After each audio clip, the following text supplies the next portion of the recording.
What is up, everyone? Welcome to the Closers Lab Experience. I'm your host, Max Jimenez. And of course, we got the gang. We got Alexis and Daniel right now backstage. Alexis is going to be joining me today. Super excited. Happy Thursday, by the way. Man, we're rolling right through the week. Tomorrow's going to be Friday, and then the weekend's here. But we are excited to be here. Got some good stuff today. We got more things to share with you. We got some really great stuff. So I appreciate you guys. For those of you that have been part of the show since its inception, right? The beginning, which was we started this we're on our 10th episode, I believe.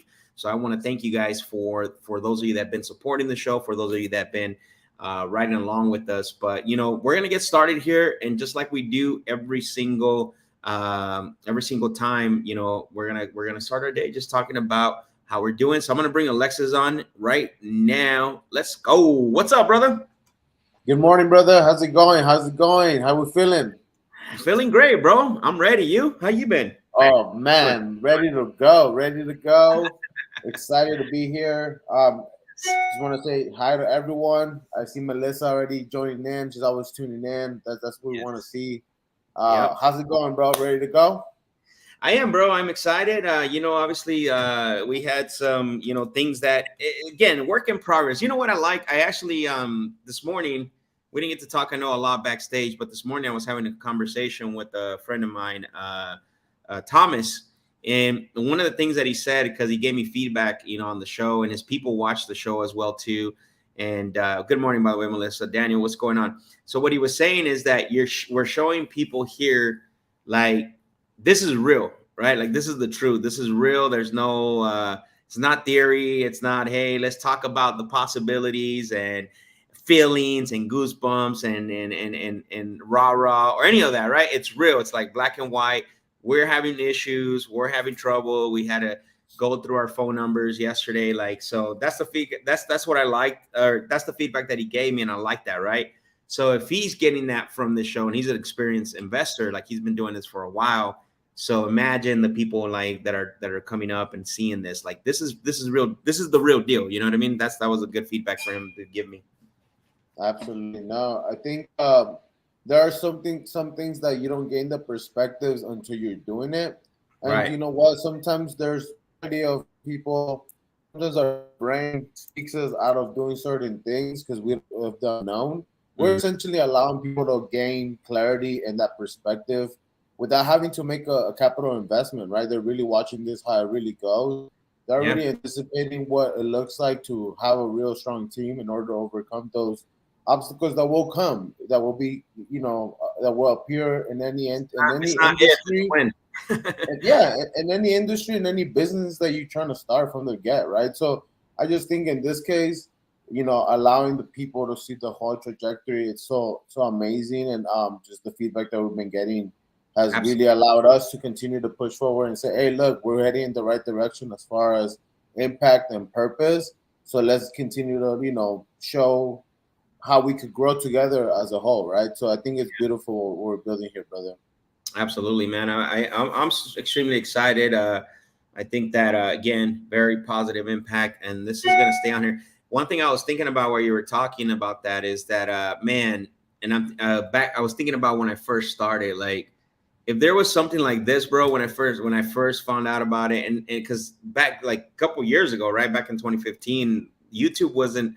There was some people teaching it, but it wasn't like it was today. But even today, like, you don't get a lot of this. Like, you have a few individuals that I respect that are doing it to a certain level. But definitely, if I was able to tune into something to watch, like how to have a morning huddle, how to look at your scorecard, to talk about the previous day, like all that stuff, man, it would have made such a difference in my journey to, you know what I'm saying, to actually what is it called, launch me ahead, you know what I mean? Slingshot me ahead. Yeah. I don't know if you have that same sentiment or not. Absolutely, man. I mean, again, it's just like for us, we learned as we went because that was just the only way we believed that was going to happen for us. And we just believe in the power of like learning and failing forward. Like, we're not scared to fail. It's just failing forward. Like, that's just the main thing. And like I said, like there's so many misconceptions and so many ideas of what this could look like. A lot of theory, bro. A lot of Yeah. theory. So if you have just a sample, like people that are actually doing it, you have a system. There's, they're applying the system. You're seeing it live. You're asking questions live. You have a group where you could go ask some questions after school, right? Like which is like this is like the little school, the session you get, and then you still after that.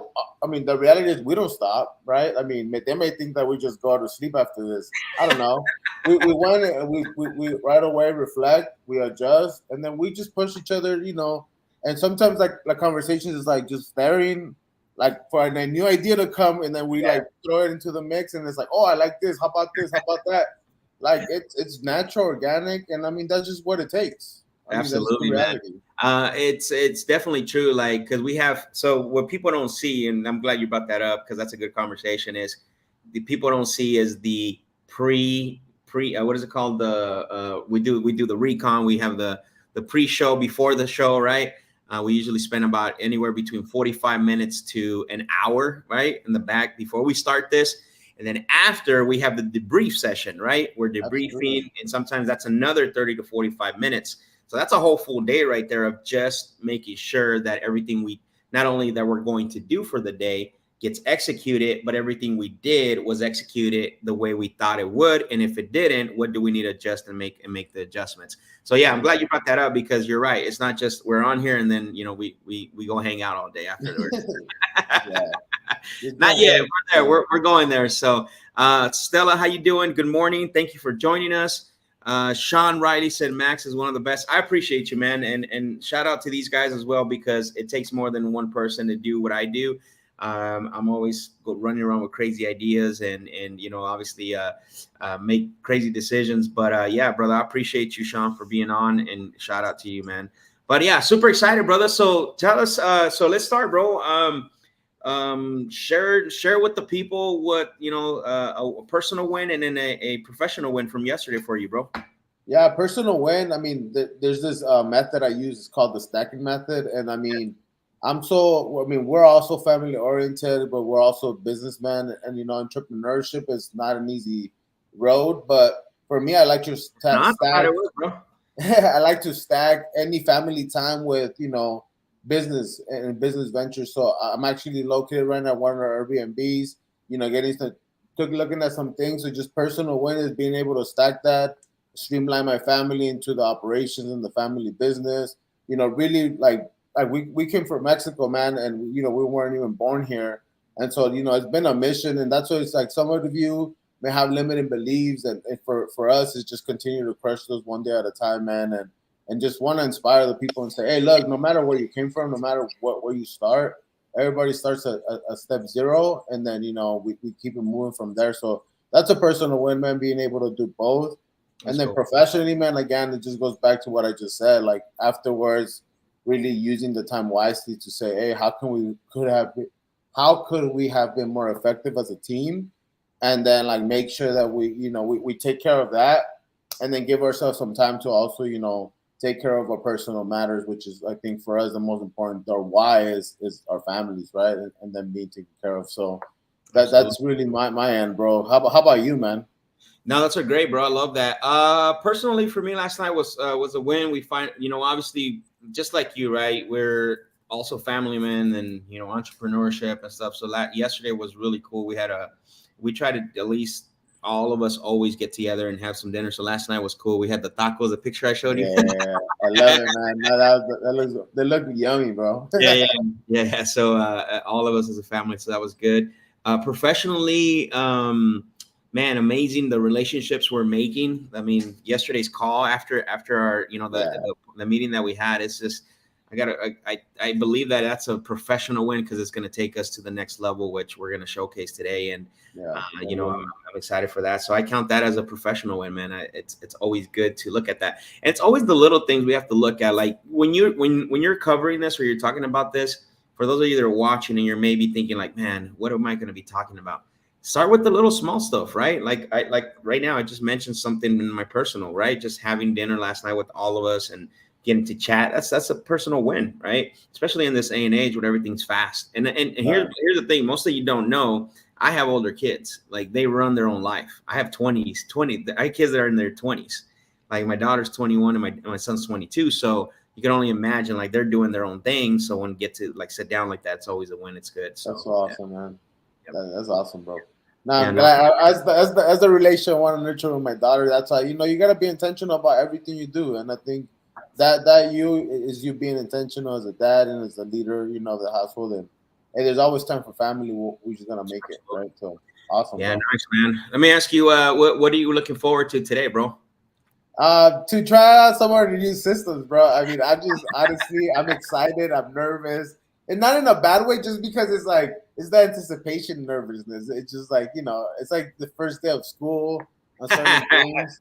Right. But just excited, man. Starting with the already believing that there's gonna be people we can serve there, and like Yeah. excited to just get that going and again just adjusting after that. We don't know how it's gonna go in some ends. We have some things that we have planned, but there's others that we're like, hey, we're gonna roll with the punches. Well, this is the real deal, right? So like this is what the feedback that I got yesterday. Like we don't know what can happen, right? This is not stage, it's not theory. Like this is real life, right? Whether it's sellers not picking up, whether it's Podio breaking down, whether it's It whether sounds like experience it's right there. yeah, whether it's Max forgetting to ask a certain question on the calls, like Uh, you know what I mean. So this is live. This ain't Alexis leaving his notes off. I got you all of though. it, I right? mean, Like you're on you're getting the it. good, bad, and the ugly. So it's a whole movie up in here, a whole experience. But no, for me, bro, super excited as well. Try the new systems. Man, I'm stoked. You saw me yesterday. I was pretty giddy Yeah. about it. And I'm like, man, let's get started. I love new challenges, and I love being able to attack those challenges. So let's get into our scorecard, and then I'm going to get into our little recon sheet. So Tony, appreciate you. Everyone that's joining us, let us know where you're tuning in from. By the way, this is a live show, so remember, make sure you like the video, make sure you comment in the chat. And by the way, we ask for one favor, like we do this completely, free. We don't charge for anything. Just share this with one person. Share this one person. Say, hey, the Closers Lab Live is live right now. Check it out. You might be interested in it, maybe not, but at least come on board and check it out, so that way you can see what these guys are doing on there. So I appreciate it. Mark, how you doing, brother? Good morning as well, too. Let's go. You ready, man? Let's do it. All right, so let's go to the scorecards. If I can share this. Let's see. All right, here we go. All right, so yesterday's day, we ended it a little short because we had our meeting, plus we had a lot of the no answers and stuff. So we had a 12, where we had 10 contacts, 4 conversation. Let's see, and then we had 1 offer out, 1 hot lead, and then 2 booked, and then 2 future appointments. No contracts went out yesterday, but right now I think we're about a quarter. Let's see, where are we at? We're probably about 40%. We're about 50% of our goal. So we have 3 more days, including today, right? 3 days.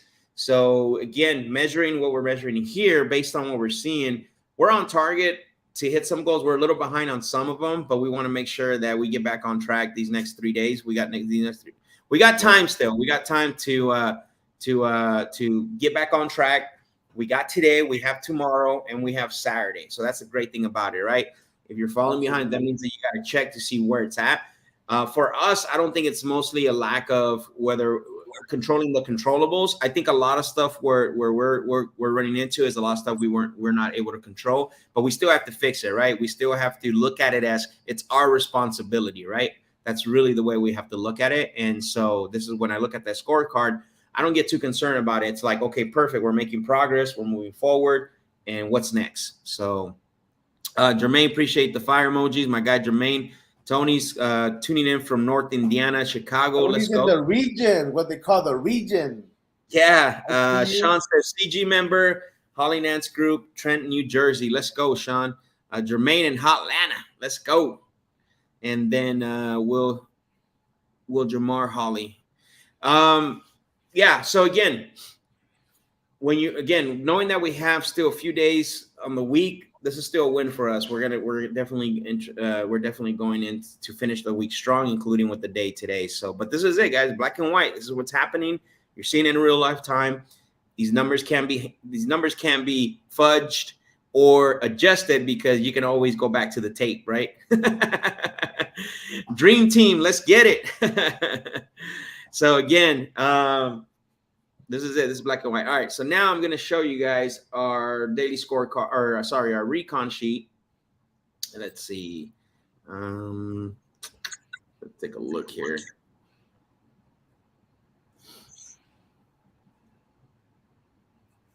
All right, here we go. So yesterday's evaluation, number one is how did we rate our previous day? I rated it as an 8 because we're still on pace controlling the controllables, but we have but the reason why I rated A is being more prepared with leads and opportunities, right? Again, something we're working on. Did we hit all our targets? No, we discovered we have to add more opportunities into our pipeline, which we did. So we're working on that as well. Today we got a new lead source that's active and ready to go. Lessons learned, gain experiences. Always be prepared for all outcomes and challenges. Remember that. That's a lesson learned yesterday for us. Is always be prepared for all outcomes and challenges. Don't make any excuses. If some reason those outcomes and those challenges throw you off, so it's a lesson, right? So we got to make sure that we can control what I mean by that is control all the controllables, so we're able to be prepared for the outcome. So the I am statements today is I am not in a race. This is a marathon. Remember that. We're not here in a race. This is not a race. This is a marathon. Like, this is the problem that I see with a lot of people. They think they're going to get into this business and get rich in like 30 days. Like, that doesn't happen. Right. And the other thing too is that people don't work on their craft, bro. Right? They don't work on their craft. Like, they just come in and they think that they're going to make a few calls or read a script, and that doesn't work like that. Right. Second I am statement is I am always focused on winning the next battle. The war will always continue, right? Kind of the same theme there. I'm always focused on winning the next battle. What's the next battle I have to win? Because again, the war, what we do is business is war. I don't know if you guys know that. Business is war, and the war in business always continues. So you have to be able to win the next battles. You have to be able to pick and choose what battles you want to win. And so that's why I created the I am statement. I'm always focused on winning the next battle. The war always continues. And then the last I am statement, I'm always striving to get it done, not perfection, right? Don't look for perfection. We're always striving to get it done, not perfection. So the action plan today is execute like your life depended on it. Okay. It's such a true statement. You know what I mean? Execute like your life depended on it. And then how? By ABL. Always be learning. Always be learning your mistakes. Always be working on your craft. Always be learning what you need to get better. Who? Always becoming a better version of yourself. Okay. Standards, non-negotiables is don't act on your feelings. Act on your goals. That's a non-negotiable. When you're in business and you're out here performing your whatever it is, right? What we do is we talk to sellers. Our feelings, our emotions should not be in anything that we do. We should act on our goals, right? And that goes back to the sifting, right? That kind of goes in line with sifting. So, right. Anything you want to say about that? No, I mean, this is what it takes. Again, intentional days, lead to exact outcomes that you're looking for, right? And so I think it's just becoming 1% better every single day, being a student of your craft, and then never getting to a place where you feel like you know it all. You should always be growing. Yeah, exactly. Cool. And then today's targets, our challenge, even though we have our scorecard, is going to be just like I just duplicated like yesterday. So 30 contacts, 15 conversations, 8 prospects, 4 offers, and 2 contracts and 2 appointments. So we're ready, bro. Let's go. Let's go. Ready, cool. Eddie. All right, let's see.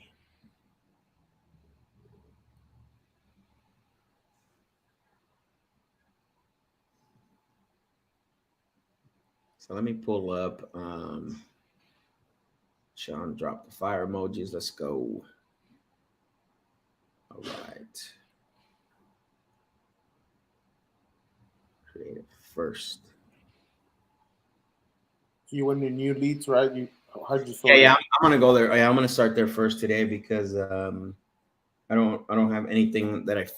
Yeah, I went through yesterday to look to see what I have as far as like a follow up, but I didn't really see much. You know what I'm saying? So Yeah. we're gonna keep that as we go later. Good. Let me take here. Go back into callback today. Let's see. No. Yeah, a lot of these. I think the most important ones we followed up with them yesterday. So I'm gonna start in the new leads today. Let's see what's cracking. I'm gonna start with. I think the first one on my end it says is Frank. Is that who you have? Yeah. How's it filtered? Is it last edited, oldest first, or So I didn't do it. All I did was clicked on new leads, and then okay? it's That's the already one that came. filtered. All right, Yeah, it's let's do already that. filtered.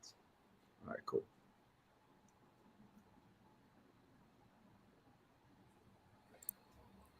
All right, let's see.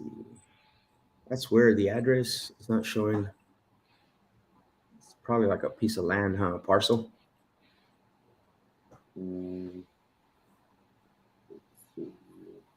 yeah. No, it has a property on Uh, it.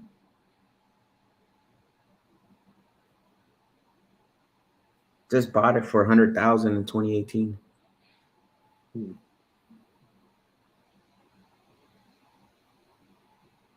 Oh, I see. I'm looking at the notes now, bro. So there Yeah, is. two So point it five. looks like, yeah, 2.5 acres. He wants to sell, and then he's got a commercial land, but I don't know if that's the same address. Oh wait, yeah, it says he doesn't have an address on it. Let's see. I might be able to look that up with the parcel. Oh my god, what did I do? Hmm.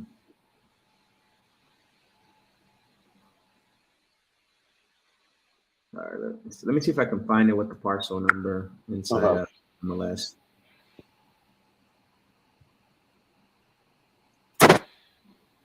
Whoa, no asustes.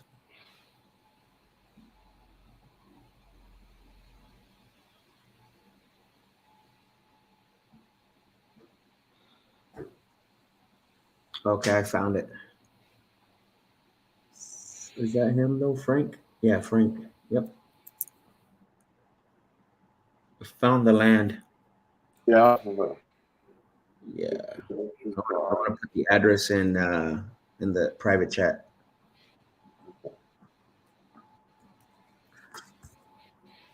That's the land right there. Mm, However, it looks just like the other address. That is really weird. it does, right? Yeah.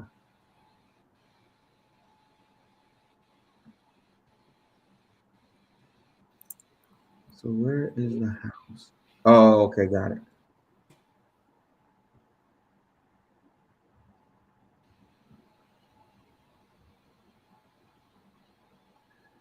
So basically, brother, let me show you. Yeah. Can't see the address? No. Okay. So basically, what it looks like is this right here. So the orange is the lot, and then this is the house. Mm, This is somebody else's.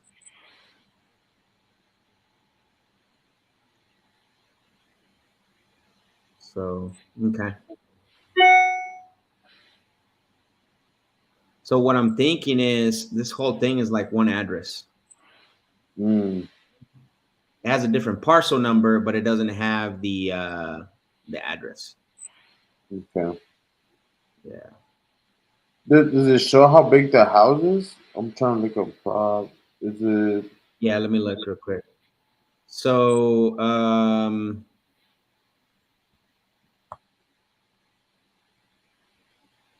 the property is 1,600 square feet. Okay. Yeah, let's call him up, see what's going on now Yeah. that I got more detail on this. Call him up, my, my guy, Chris Pod in the house. On some tacos. Tacos. Give me some tacos, eh? You got tacos? Taco. It depends. How many bedrooms is it showing here on? I'm sorry? How many bedrooms? I don't know because that's the only thing it doesn't show me. Yeah, it gives you 2 baths, but I'm like, how many bedrooms? I can verify right now when I call him. All right.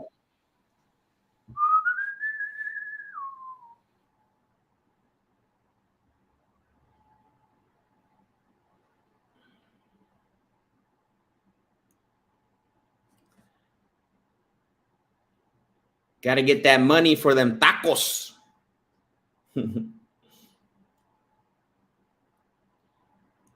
You already know, man. So he's saying he wants 350 for the prop. Yeah, let me call him. What the hell this guy's talking about? Yeah, I don't think that's right. Let's see.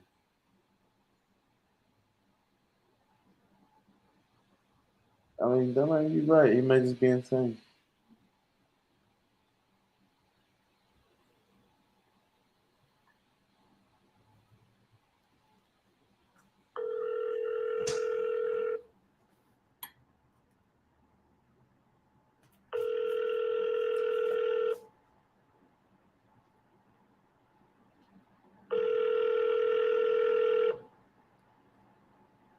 Hello?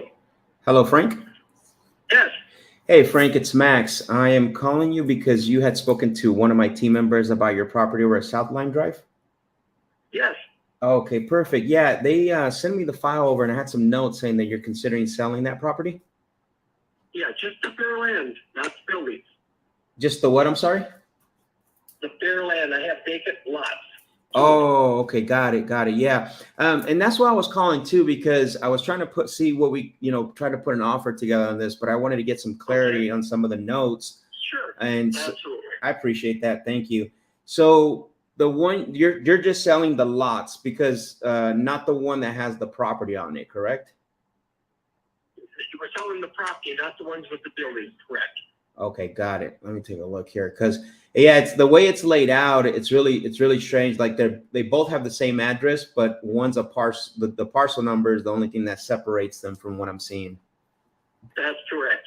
Originally, it was a 5-acre lot, Mm-hmm. and the people before me divided it into 4 1.25-acre lots. Okay, and that's why there's only one address, but there's 2 different property parcel numbers. That's what it is. Correct. Is the legal description? Does it have its own legal description as well, or just the parcel number? Just the parcel number. Let me see. The one that ends in 3J has its own parcel number. Got it. But as far as the address, I only have one address. Correct. Because it was originally 5 acres.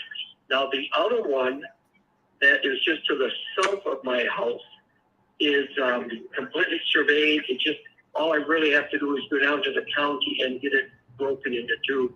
But then I'd have to get its own address and such. But I got it. Which one is that? Is that the one under RJW Investments?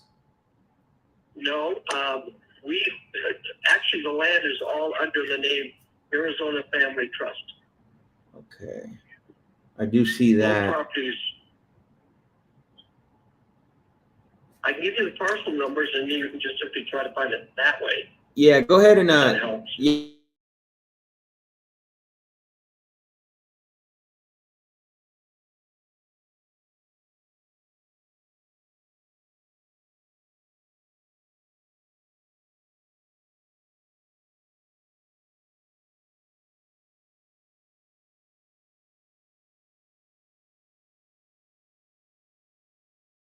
South end of that. Mm-hmm. It's just a vacant lot. Yeah, I see that. Okay. That we want to sell. But you haven't divided it yet, as far as from what I can see, anyways. That's correct. We have not divided as far as the county is concerned. We have had it surveyed. Okay. It's got its own fence. We just haven't divided it with the county yet. Got it. So did you have a what is it called, a somebody come out and do the man, Survey? I'm trying to blank. Yes, survey. Excuse me. A surveyor come out and Yes. okay, you have already. All Yes, right. yes, we have. We have done that, and the markers are there. Absolutely. And what's the size of that lot after it was surveyed? 1 1/4. 1 1/4. Okay. Well, it's supposed to be 1 1/4, but with the right of ways and all that. Yeah, correct. 1.18. That's fine. That's fine. Just ballpark. Okay. Got it. And you earlier you mentioned something about the lot the lot being already plotted to build on already. Well, it's plotted. No, I don't know quite what you mean by that, but again, it's been surveyed and it's got its own water. And we're talking the one to the south. The 1.8 acre, the one to south of your property. Yeah, that one has got water, electric, flood irrigation. It's horse property. It's walking distance to junior high school, and a high school, 2 churches. What else? 3 restaurants. It's all walking distance. Okay. And it's just a very, very prime location. Got it. It's not like, you can buy land the same size, cheaper, but it's not going to have those amenities already there. Right. Okay. And then I know you mentioned water and electric. What about sewer? Is it city or is it septic? No, it's septic. Okay. And there is no tank, but you have to put your own tank in. Yeah, okay, that's good to know, because then when you put a tank in, you have to do a perk test and all this other stuff. Yep. Yeah. So. Yep. And I've got property right there, and actually I've got 2 septic tanks on my land. Okay. Got it. One for the house, one for the garage, and it perks out very well. So Okay. it's not like a problem there whatsoever. Okay. Beautiful. All right. Yeah, that's what I wanted to do. I want to clarify, and then what I'll do is, I know my underwriting team was looking at this, and hey, Max, can you give them a call, because we're trying to figure out what's going on, especially with that one being attached still, or anyways, the county still showing that it's being attached to the property. That's correct. Yeah. So that's correct. Go ahead. No, go ahead. I'm sorry. Well, I say we just didn't find any reason to rock the boat with the county to separate it until at which time we're ready to sell it. And, Got it. Until someone wants to buy it. So there's just no need to, trying to change that until that happens. That makes sense. No, that makes sense. Now, Frank, let me ask you some. I know now that I got all the details here, and I know typically either when someone starts to start thinking about selling, or usually when I end up talking to them, they usually have a number in mind as far as what they would want to feel, what they feel comfortable getting for it. Have you thought about what you would sell these for? Yes, the one that we're talking about, south of my property. Mm-hmm. I would like $360,000. Okay. And because it is a very, very prime location. Sure. And the other one that we talked about, the 3J. That's the one is, yep. Okay. Now that one is still residential. Okay. But it's got this super high probability of being commercial. Okay. And so that one I want $850 for it. It's very good access. It's got well, like I say, Circle K's building within just a few feet. I think it's 300 feet of that. And that property's already been changed to commercial. And I just can't keep going to the county and say I want to change it to commercial because I want to sell it for more money. I'm better off to wait till say McDonald's wanted to build it and say you want to put a McDonald's here. That may have a reason. That makes okay, no problem. So just to kind of be on the same page with you. So the one south from your property, the 1/8 acre, you want 360. And then the 3J, which is on the main road, which could be turned into commercial, is you're looking to get around $850,000 for that one? Correct. Okay, got it. Correct. And just for my sake, and in case my underwriting team asks this, I'm assuming you wouldn't look at any of the offers besides that? I'm sorry? Just for my no, you're okay. Sure. Just in case my underwriting team asks this question, because I know they will, I'm assuming you wouldn't look at any of their offers besides what those asking prices? Well, on the first one we talked about, the 350, that one I'm pretty firm with. I can't move any on that. But as far as the one and the other one, I would I would be willing to move a little bit, maybe, depending upon the size of the down payment, and I could also offer owner financing. Okay. All right. Perfect. And that was going to be my last question. Usually I like to ask if for some reason the one lump sum doesn't work, if we could give you what you're asking, maybe even more, where you would be open to where we can make you equal monthly payments, right? So it sounds like you're open to something like that. Yes, I am. Okay, perfect. Awesome. All right. Yeah, let me get this info over to them, do a little bit more homework. I guess my last question is, have you tried to sell these before? Have you gotten any offers on this? What's the situation with these? Okay. No, the reason we're selling right now is the fact I have a diagnosis of cancer, and I want my wife to be secure. Okay. And we were not going to sell this property. We were going to keep it, simply leave it to our children. Mm-hmm. But in reality, our children don't really need it. They're doing very well themselves. Mm-hmm. And I would just like to have the added security of knowing that my wife is cared for. That makes sense. And as far as offers, yes, we have had an offer of both properties, $1,060,000. We have had for total for the two of them. For the two of them, okay.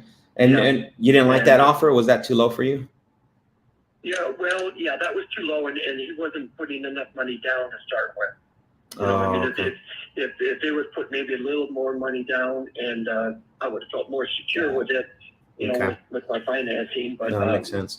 Well, first of all, I want to say I'm sorry to hear that with the situation with the cancer. I know that's probably not an easy thing to deal with.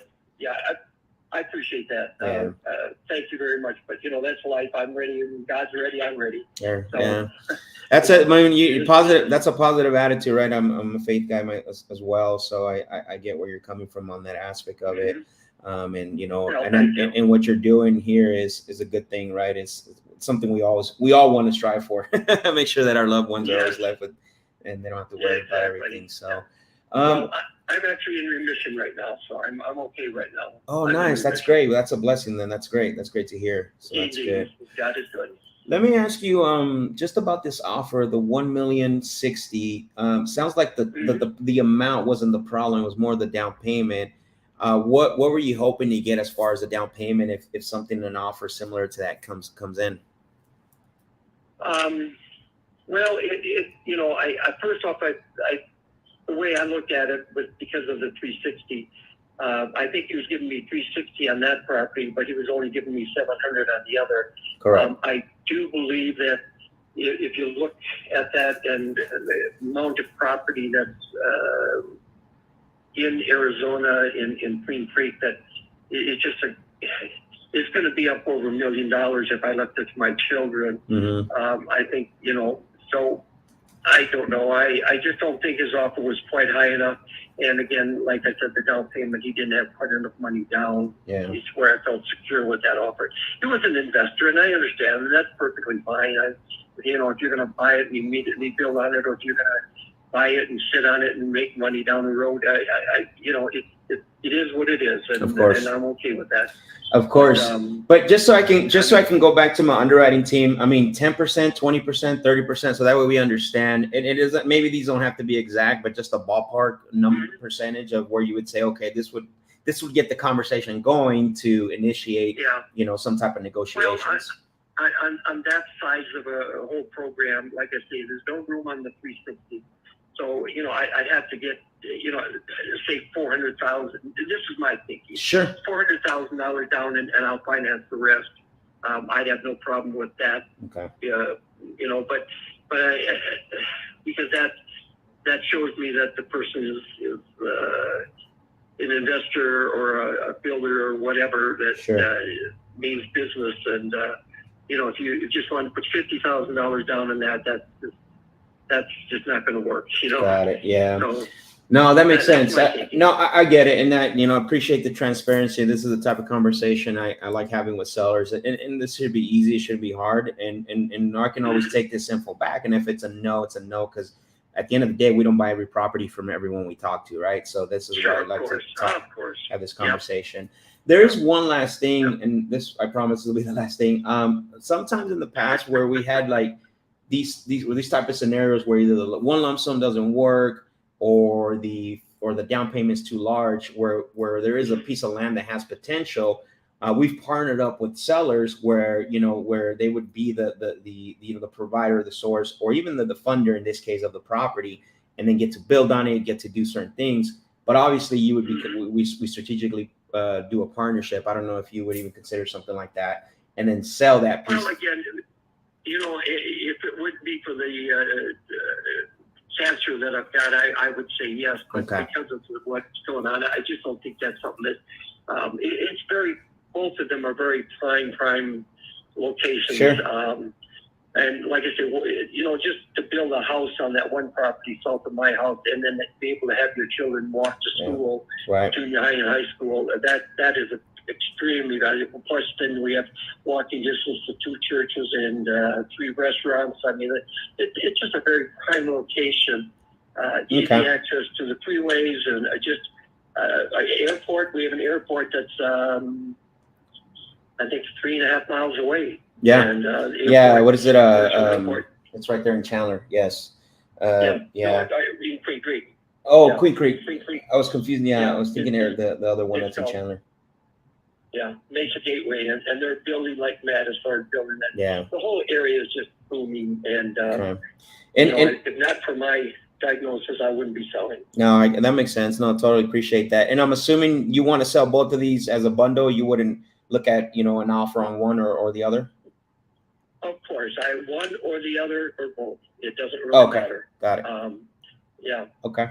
Well, I think I have enough info here. I'll run this info back to my underwriting team, Frank, and then potentially what I would like to do is, if there is something here, I like to figure out a time where I can call you back. If you were me, sending a call back, what time would you do that in a day that works for you? I'm here virtually every day. Okay. I get up about 4 or 5 o'clock in the morning, Arizona time. Where you're calling from? I'm in Arizona. I get up at 4 and I go to bed around 7 or 8 at night. Okay, got it. So anytime between that. Usually I'm in my garage. I've got a garage and I like to play out there, so I'm out my garage all the time. So my wife will answer the phone, but then if you can just hold for a few seconds, she'll bring the phone out to me, or sure, that works. Simply call you back. Okay, either way. But perfect. Sounds good, Frank. Thanks for the information. Have a great day. Okay, take care. Bye. You too. God bless you, and you call me if you have any more questions. Likewise, I appreciate you. Thank you. Yeesh. Oh man. So we uncovered a lot, right? Frank wants a lot, bro. Oh man. Like, I didn't want to, like, you know what I mean? Like when people start saying they're building this, they're building that, I'm like, man, I should have told them, yeah, but have they made an offer? Like, have you tried to sell it to them? Like, they wouldn't pay that much, bro. Yeah, no. So I'm going to show you what he was talking about really quick, bro. Just so you get an idea here.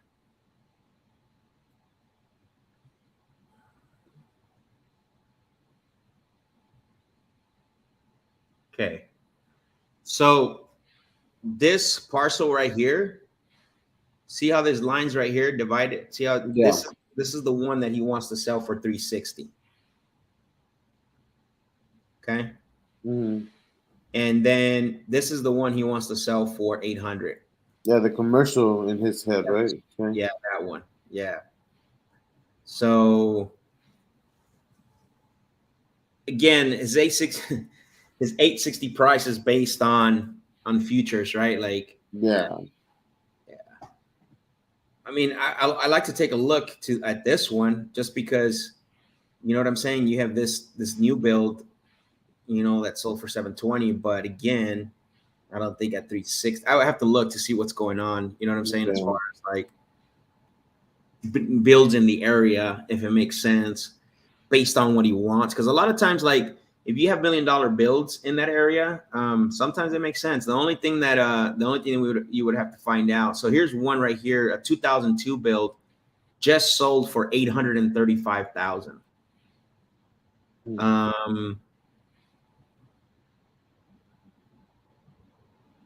Let's see. So yeah, I like to do a little more research, even if that 360 would make sense. Just because there are new builds, there are properties in that area. What's that, brother? Yeah, I said new construction coming up in there. Construction coming up. Here's one right now, a 2007 build, south of his. Of course, bigger lot, so I can't compare that. No. I mean, they're not selling. They're selling. They're up there, bro. They're selling. There's one pending right now for 975,000, 1996 build. So I'm assuming if you build one, that's going to be somewhere in like the 1 to 1.5. Yeah. I think You know, it'll depend on the zoning because I think he was saying, I don't know, it might land on this. I think once get confirmation on what type of zoning they could build on, because if they could do like it's multi, right. It's it's still residential. that's Yeah. different, you know. Well, that one is residential, so 43,000 square feet residential. The other one he owns is zone. No, it's not even zone commercial. It's zone residential. That's what he was saying, huh? Yeah, that's what I'm saying. Like I don't know. He was like, I think it might, you know. It's like, well, like you gotta confirm. Yeah, no, Being for able to do something, you sure. know. Jennifer said Frank sounds adorable, even if he wants 40% down. He wants a lot down, Mr. Frank. You know what? I'm gonna send. I'm gonna send. I know someone I can send these details to. Can you put in the notes to send this info to Matthew Potter today? Yeah.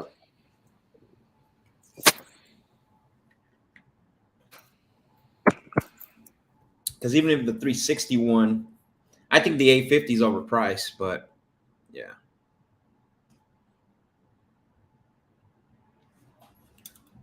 All right.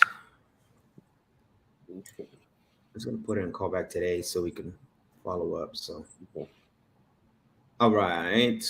Next, man, great start to the day, bro. A conversation right off the bat. Well, Boom. boom, Let's boom, go. boom. Huh? That's that. Boom, boom, boom. All right. It's called So, Belinda in Washington.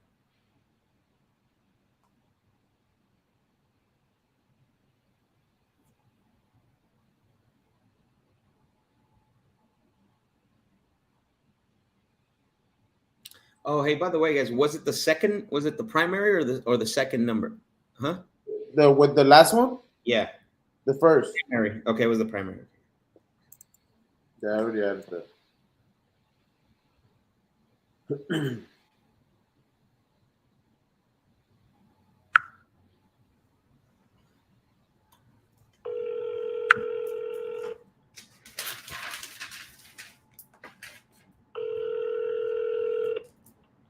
Hello? Hello, Belinda.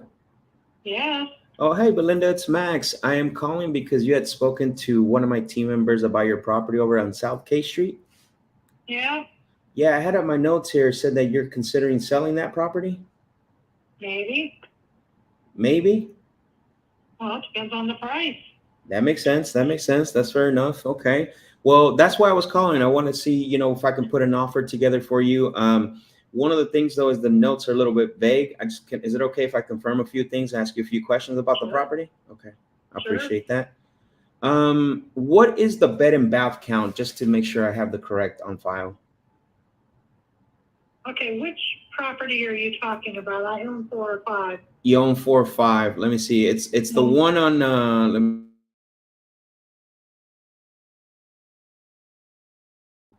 Okay, and you want to know the bed and bath count? yes. 0, 0. It's a vacant lot. Okay. Perfect. For some reason, it's showing that it has a property on there. Was there a property there before, or was it always been a vacant lot? It's always been a vacant lot. Okay. That is weird. Are you seeing that too, Alexis? Sorry, I'm talking to my team member because there's a property that for some reason is showing it on there. Okay. So vacant lot. Well, that's good to know. Okay. And then do you know if the lot is it raw land or does it have utilities? What's the situation with that? I mean, utilities are available. I mean, there's houses all around it. Okay. When you say available, do you know if like there's outlets just to be connected to? I mean, is it sewer, city sewer? Or does it have to have a septic? No, it's city sewer. Okay. City sewer. And you say utilities are available, right? Yes. Okay. Perfect. Let me pull this up just to confirm a few things.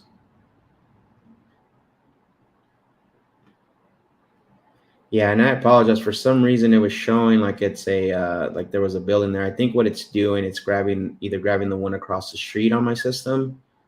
That's why it was throwing me off just a little bit. Do you know by any chance, just on top of your head, what could we build on that at all, as far as structure? You mean other than a house? Yeah, could you put a house, a condo, to like anything, or sorry, a duplex, or is it just strictly houses? I think it's strictly residential, single family dwelling.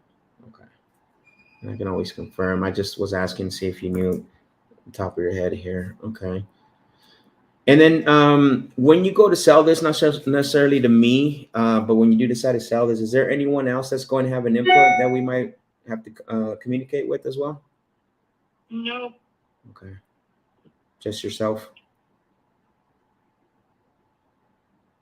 All right, I see this. So lot size, there we go. I got the right info now. Lot size 7,500. And how long have you owned this plot, Belinda? Probably 20 years. Okay. 20 years. Wow, that's a long time. What has you considering selling it after that long of a time, 20 years? Well, because I used to run a daycare and I used it for the daycare and I don't have the daycare anymore. Oh, okay. That makes sense. How long ago was that since you haven't had that daycare? No, it's a while. Got it. Okay.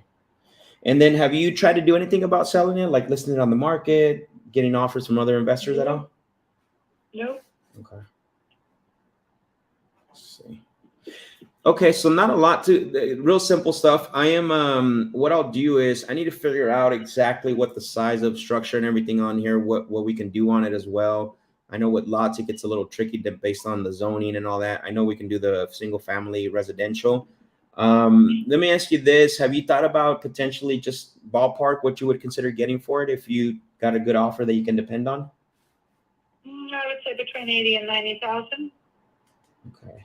80 and 90,000 for the lot. Okay. And I'm going to give this information to my underwriting team. I know one question that I like to ask me is if I'm assuming you wouldn't look at any other offers besides that. Do what now? I'm assuming you wouldn't look at any other offers besides the 80 or 90,000. Probably not. No. Okay. And then if someone does offer you between that range, what's the time frame you're looking to get this done? Like end of the year or something like that? Sure. Sure.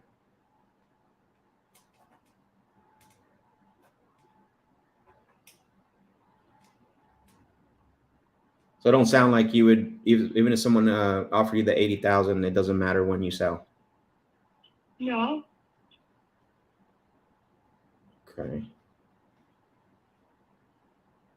Let me do some homework on this. I'm not seeing a lot of comparables on my end. I just want to make sure that the 80,000 makes sense for us as well, just because, again, we don't buy every single property from everyone we talk to, and got to make, just like it has to make sense for you, it has to make sense for us as well.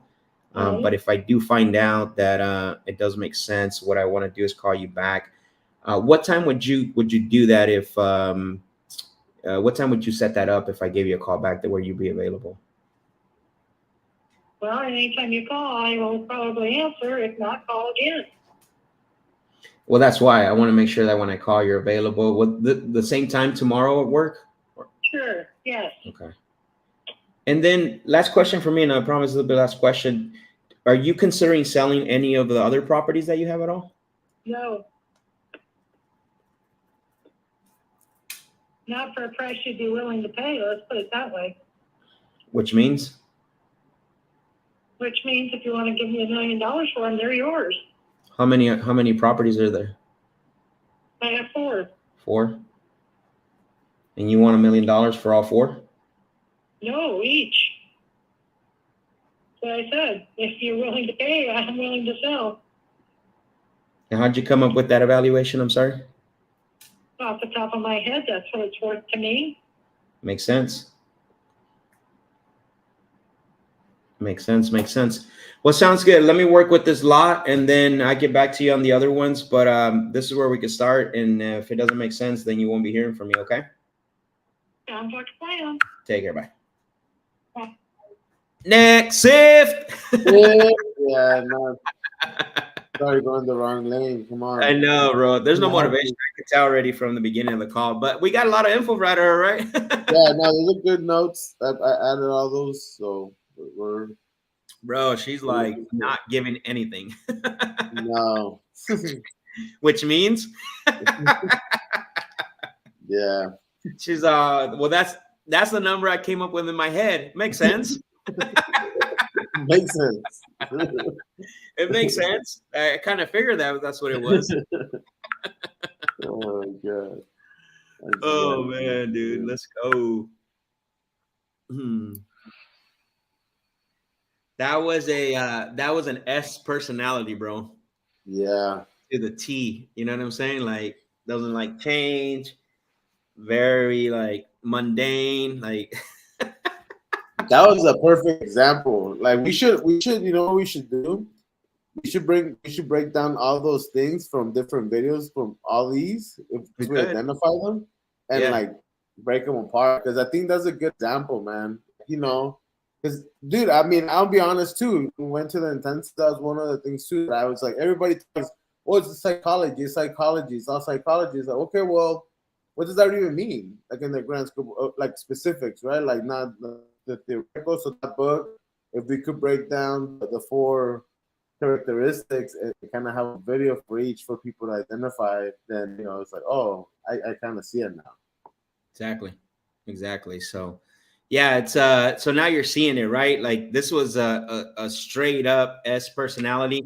The first guy that we talked to was an I. Bubbly, wanted to continue talking, you know, he was like sharing all the information.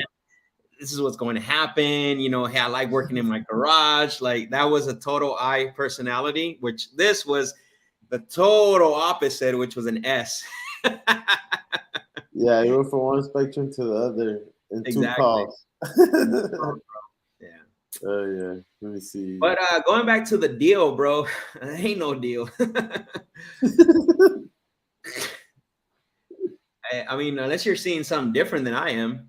No, but the thing is that it tripped me out too, because like the way the lead came out, the house is showing first. Right? You were like, I think that's across the street, though, brother. Honestly. yeah, that makes sense now. But I was like, once I checked it on prop, that's where I was able to see the other data I put. But I mean, there's not a lot. 2 lots so far. What in the world is going on here? Your favorite, bro, lots. Oh, I see why now. I just did the drop Google, man, in that location. Yeah. It's because it ends right there. So they're showing you the house on the corner. That makes sense. Yeah, because they weren't able to go all the way in. So what they're doing is they stopped and they're showing the house, the actual house on the corner, which was I just don't know. I don't know the area as much. I mean, Tacoma is definitely up there. You know, it's not Seattle, but it's definitely in the outskirts. Right. The houses around the area, because I mean, I never trust the estimates or like the, you know, how they have all those things. Sure. But it gives you an indicator, like, hey, where are they taking it at, right? Redfin has it at 149, the land. But the houses that are for sale, I'm looking in that area. No, I think 80 would be too high. They're not even selling for that much. They're in the 400 range. So I was just hoping that it would be somewhere in the 600, 700 range. Right. And then that would be a different conversation. Let me see.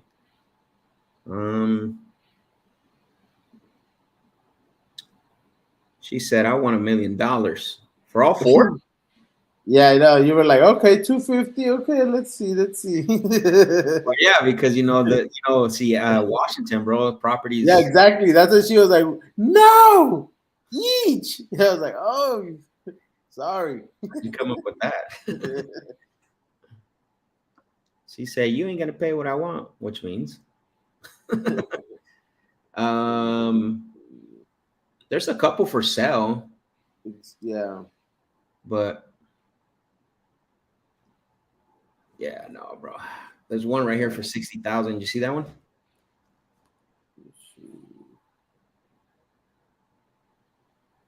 And it's under contract too. Oh, really? Yeah. Huh. All right. Yeah, there's not a lot for sale in here, bro. Mm. Within the location, anyways.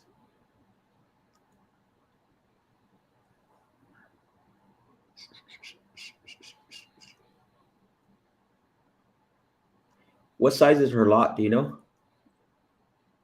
7,500. Okay. There's one. There's a 10,000 square foot lot active for 199, but it looks like, yeah, it's all cleared out, and hers doesn't look like it's cleared out. I don't think she has motivation either, bro. I don't think there's any motive there. I No, think that's more what of it sounded like. entertaining the conversation, right? There's really not really no motivation in regards to like, here's what I want to, here's why I'm selling and this and that. Like, yeah.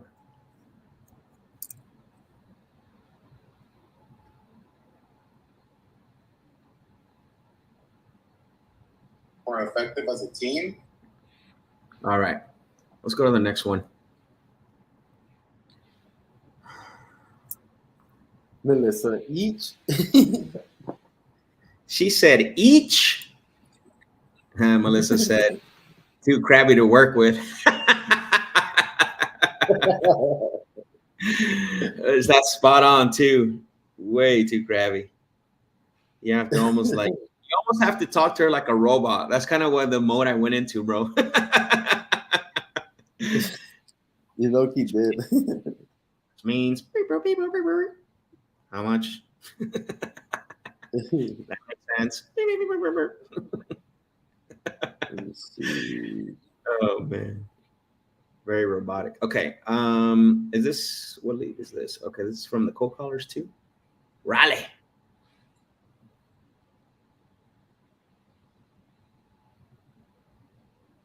Another piece of land? No, this is. I know. I was gonna say. I hope not, bro. Where you guys get all these lands from, bro? All these land deals. All right, it's not. No. These are massive houses over here. Holy. Yeah, this is crazy, bro. I don't even know where they got this lead. $1.9 million house, bro. Yeah.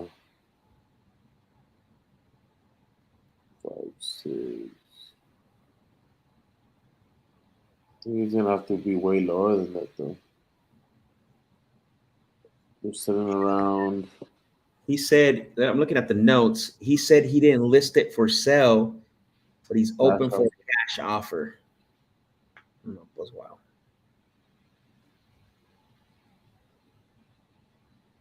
I'm gonna skip this one, bro. I'm gonna get the hot lead. Need to sell ASAP. Another big old house, bro.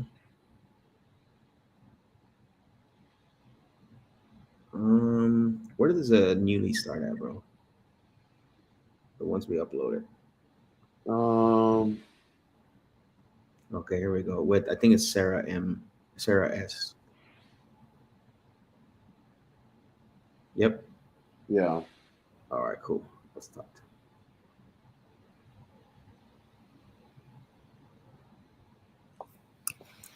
Where's this at? Kill Michael where?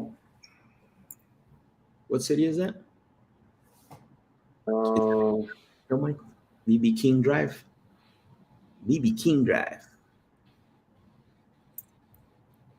Mississippi.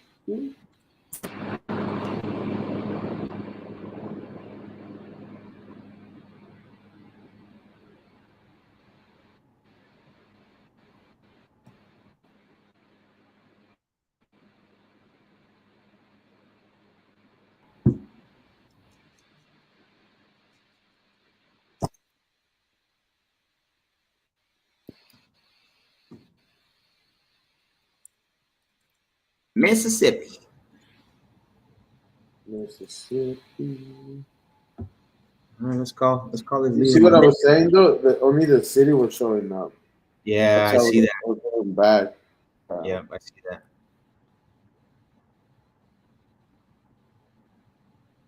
All right, here we go.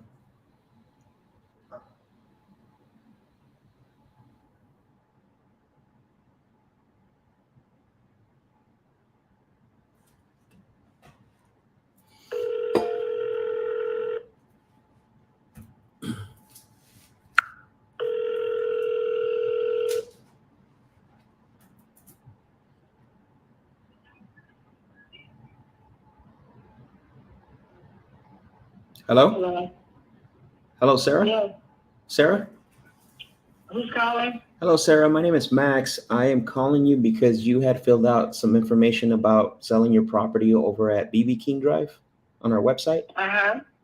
Mm-hmm. Yeah, I wanted to call because we got the information, just following through on that, and wanted to call to see if we can come up with an offer for you. Okay. Yeah, do you have a couple minutes to ask you some questions? I really do. I'm sorry? Yes, I do. Okay, perfect. I appreciate that. Thank you. So I know the information that came in through the website was a little bit limited. I want to verify the property. What's the bed and bath on that property? 4 bed, 3 bath. 4 bedroom, 3 bath. Got it. Okay, perfect. And then is the property, is it a rental property or is it a primary residence? No, it's not. No, it's no rental. No. Okay, it's where you live? That's why I was going to be if I had got it finished. Got it. Okay. So is this, so nobody, it's right now, it's currently vacant, it sounds like? Yes, because we have to, if you looked on the website, it's got to be completed on, it's a new structure. Mm-hmm. It's got to be completed on the inside. Okay. Which, do you have it on the market? Is that what you're saying, or where do you? No, I didn't. I'm not going to put it on the market. No, it's not on the market. No. Okay. Because I don't see any pictures online on my systems. No, you're not. Here in Mississippi, they don't put the house so nobody can see it until it's completely. Yeah, no, I understand that. But you said if you look at it, you said that I can see that it still needs work. So I was assuming that that it was online. No, I'm going to send you some pictures. Okay. Do you have a request for some pictures? No, I don't think we got the pictures. I don't. Maybe it was someone else. Okay. Yeah. Okay. So then, and so how long ago did you buy this property?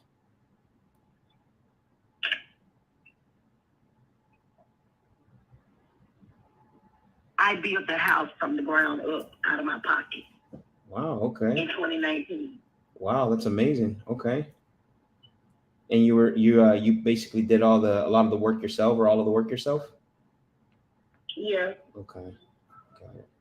And what's stopping you from just finishing and listing on the market? Because I'm not going to listen, I am not going to put this house on the market because for number one, it's going to hold me up Mm-hmm. with a realtor to put it out there and wait till this. I'm not going to do that. I'm going to do a cash buy sale. That's the bottom line. I'm not going to waste all this time, my time, and nobody else's time putting it out there like that. Sure. Either they do a cash buy or either just sit there. Sure. Okay. And then why I like to ask that is because I know a lot of people want to maximize and get the most for the property. And a lot of times the way you do that is by listing it on the market. But if you don't want to do that, that's fine. You can always go the convenience route. You know, your convenience route, which is what we do, right? That's going the convenience route. You don't have to list it on the market for sure. Right. That's right. Yeah. So, okay. And then when you go to sell this, I'm assuming there's no one else that's going to have an input on the sale that we need to talk to about this property. You talking to the right one. I love that. I love that. Appreciate that. Nobody else. I love it. I love it. No, it's amazing that I just found it's amazing that you actually built this thing and you've been doing all this work. Is that something do you normally buy in build houses, or this was like a personal project for you? Well, what in reality, could you hold on 1 second, please? Go ahead. Yeah, go ahead. Hold on 1 second. Hold on sure. 1 second. Did you see the link? I did. I clicked on it. Yeah, I see it. Right. Yeah, that's what she's talking about. Well, he wasn't there, so I was like, whoa. Interesting. It's a big house.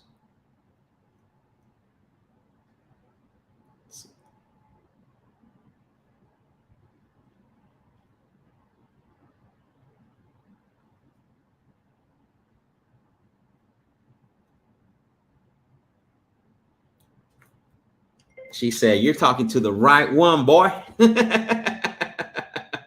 That's awesome. Love it. Love it. One thing I gotta find out is she did have it on the MLS. That's why she's pissed off at realtors, bro. Yeah. You saw that? Yeah. Now I know why she's mad. Yes, I'm here. I'm back. All right. Awesome. Yeah, but no, what happened was that was my dream house.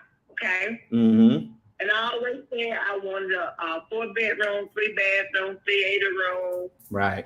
Living room, dining room, bedroom. I wanted all of that. Correct. And things changed, and so I built the house out of my pocket. Okay. And I have, and it's one of Donna Gardner house. That's the house plan. Mm-hmm. And so I bought the land there in the city limit of Kilmarnock. I bought 2 acres. I purchased the land first. Mm-hmm. So I started building the house out of my pocket. Okay. And things changed, so I'm going to relocate. So that's why I'm going to say it. That's why I'm not going to put nothing else in the house. I was going to sell it just like people do sell houses unfinished. Mm-hmm. So right now, only thing they got to do, I done put the water pump in for the city. That cost me an arm and a leg. Okay. I got the electricity done. I got the about 2 commodes for the other 2 bathrooms. For the master bedroom, I hadn't bought anything for the master bedroom. I started buying the insulation, and stuff to go in it. Cause see, every time I go, I just buy a roll of insulation, throw it in there. I'm gonna need this. Mm-hmm. So I wasn't gonna do anything to the outside, but half brick and half vinyl siding. Right. Okay. Okay. And on the inside, now I believe in cutting corners, and you can make. What was it? This. I call them that. And so on the inside, I was going to stain because they got a new trend now where you stain the concrete floors. Mm-hmm. Okay. That's a new thing now. Yeah. So the whole house have stained concrete or just some areas? It's concrete. The floors are concrete, but I was going to stain. Oh, you were going to stain it. Okay, got it. I wasn't going to put no hardwood. I wasn't going to put no ceramic tile. I wasn't going to do none of that. I was going to stain. And I was going to go to Lowe's. I was going to buy all my cabinets from Lowe's. I wasn't going to put no $20,000 in no cabinet in nobody's house. So I was going to go to Lowe's and get my kitchen cabinet. Okay. So that's what I was going to do. And the sheetrock. Mm-hmm. That's basically all you got to do. Because I done did everything except for that. And put the interior doors. I got the 3 light doors on the front door. Yeah. I got the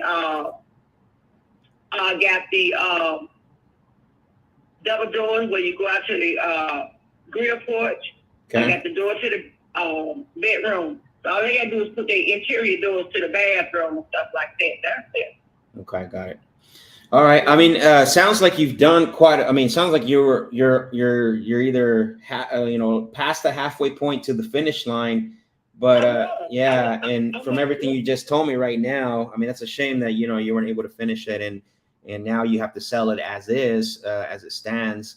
Let me ask you, because you've been very heavily involved in this, as far as like was there permits involved, and the city, like, was that part? Did you have to go through all that as well? I done did all it. Okay. I done did everything. Right. I Okay. done did everything. Mm-hmm. All right. Perfect. Okay. I done did. I went to the city and everything. I had to pay for that pump. Right. Yeah, I done did everything. Okay. Mm-hmm. All right. Perfect. Got it. And so I haven't seen it yet, and I don't know if you have. I might get some current pictures from you as well.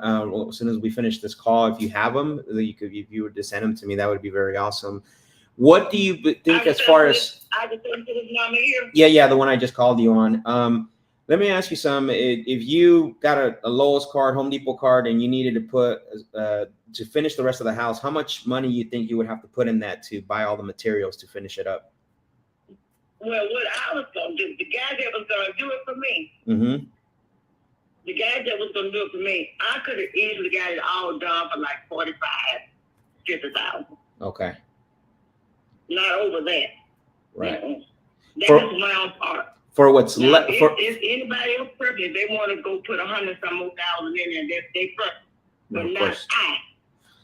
So Sarah, is that for the whole the 4550? Is that for everything, or is that for what's left over? Yeah. For everything. That's for everything. Okay. Yeah. All right. Yeah, that's for everything. Okay. Mm-hmm. Cause see, the guy, okay, like the bricks. Mm-hmm. I bought my own brick. Okay. The guy was gonna do the brickwork for me for $3,500. Okay. Mm-hmm. All right.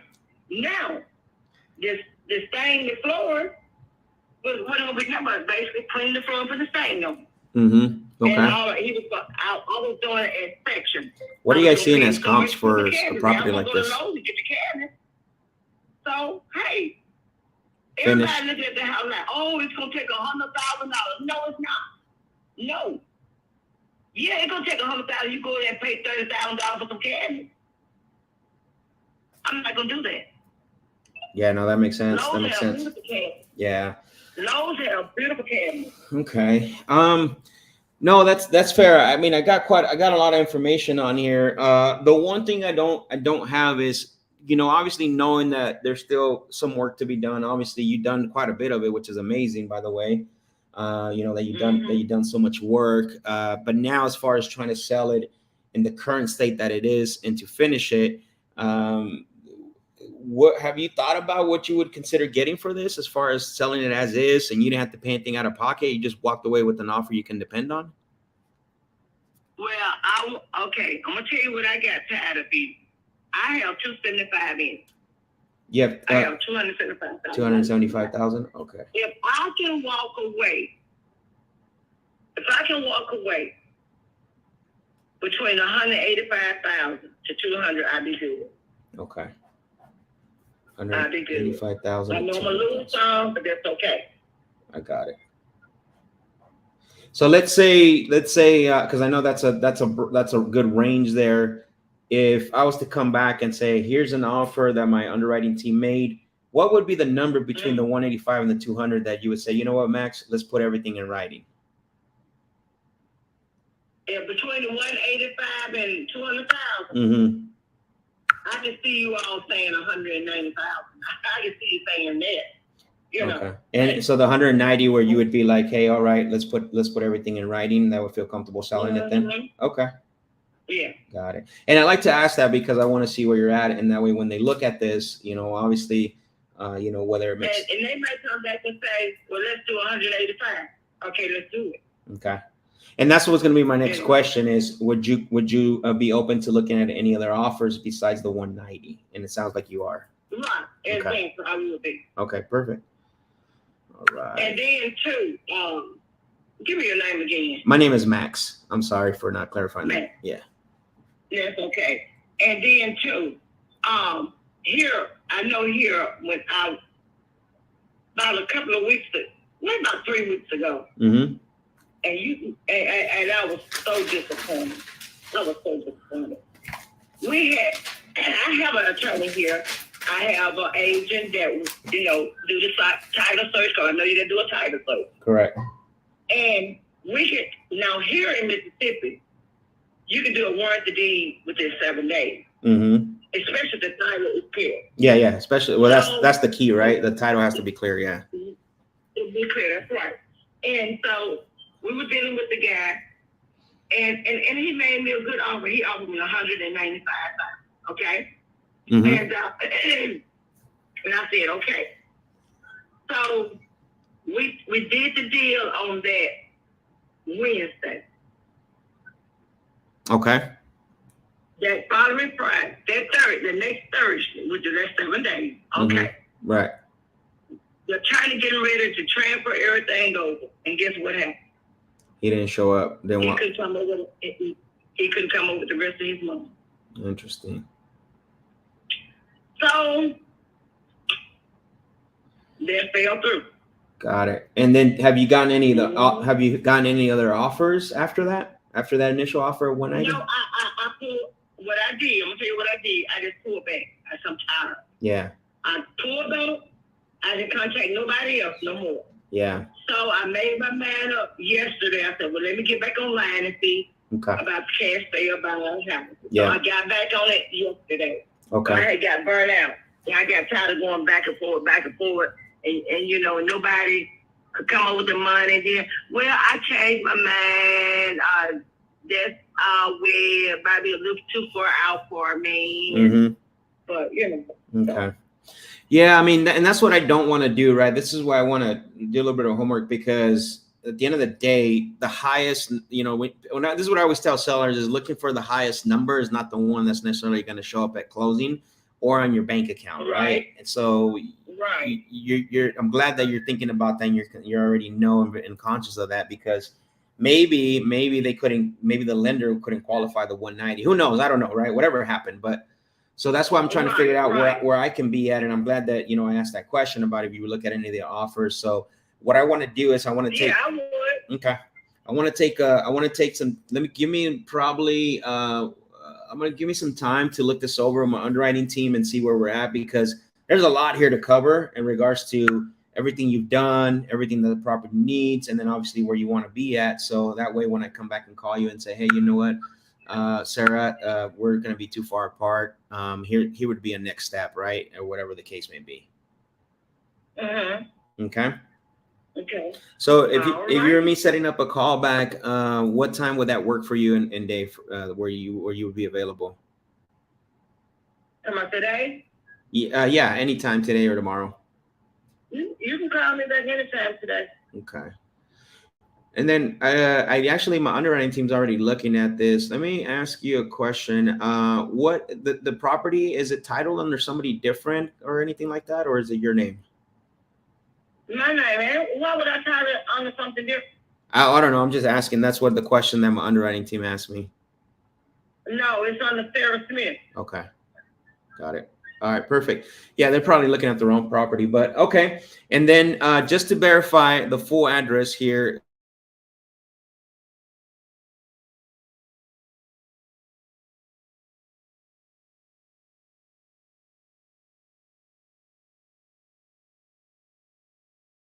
Okay, perfect. All right, sounds good. I have all the information I need, and then you said, and then if I have something for you here in the next hour or so, I'll give you a call back. Okay. Okay. All right, Sarah. I appreciate it, Sarah. Right, thank you so much. Yeah, and if you can text me those pictures, that'll be very helpful as well too. Okay. I will. Yep. Thank you. Have a great day. Bye. Thank you. Bye-bye.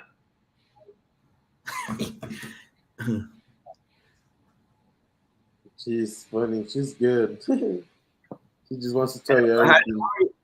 I'm confused a little bit with the confirm the address, because you guys were saying that there's no cons, but no, it's because we went on prop, and you know how sometimes it's funky, it shows no data. So when we put the address like that, Daniel found one that we thought it was. Oh, the prop's not picking it up, you mean? The address? Yeah, exactly. Oh, got it. Something I do, because I ran into that. So when that happens, I actually go to I do a Google, what is it called? Right click, Google search. So then I just grab how the way that Google has it set up, because sometimes it could be the letters might not be together, or it might be like set up differently. Yeah. Because the way they put it into the system in the website is not the right way. You know what I'm saying? There's the pictures. You hear them? Yeah. Coming in like a slot machine. Click, click, click, click, click. Oh yeah. Man, PropStream's not giving us anything. No, you saw that? That's why I'm like, wait.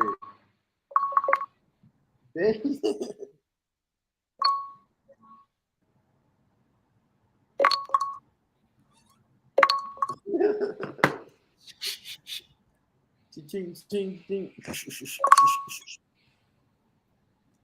Ching, ching, ching. Well, the good thing, bro, is she's open to other offers. So, Yeah, what I exactly. mean? Back and say, hey, you know what? I don't want to waste your time. Here's where we're at. This is the range, even if it's way lower than that. And to me, she sounds very, she has a lot of motivation. She just wants to be done and walk away from it. But so there's a couple of challenges, and I don't know if you guys have run into this. And for those of you that are watching this, when you have somebody that's working on a property, working on a flip, and then halfway they decide to stop and sell it, you're running into a few issues. Number one, did everything get approved for the city, right? Or does it have to be torn down or redone? Number two, the person that buys it now has to basically, sometimes they have to go back and redo things. So it's going to cost them double, right? Because they thought it was already done. So when you have a house like this, like now it's like, you can't pay, too high for it, because you have those factors going into it, right? When you're in the middle of a flip like this, like, it's not just the price and what needs to be done, but did it get permitted? Do they have to redo it? And then the new person that comes in is like, they have to spend double now because of that. Yeah, I'm still not. I did the Google thing and still not pulling it up. No, I did it too, and it's not showing. Let me see something here, bro. Yeah, these are tough when I can't. I don't want to just throw a number to you because then. No, it's good. It's good. I like it like that, bro, because then I just set it up. I just got confused because with the confirm the address, but then it was you were saying you can't find comps. That's the only reason why I got confused. Yeah. Yeah, I'm not seeing, bro, any. It's not pulling it up, bro. This address, not even Zillow. You guys find it on Zillow? No, not on Zillow. It was on Realtor. That's the one I sent you. Okay. That had those pictures, and it is the one based on the pictures you sent right now too.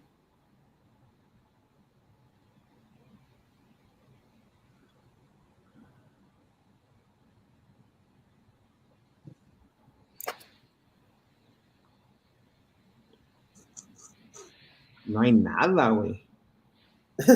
I know that was Oh, was the. Bro, it's Mississippi's a non-disclosure state. Mm. We need to connect with somebody that's local. We need to go to Discord and put who's in Mississippi that can help us with the deal. Okay.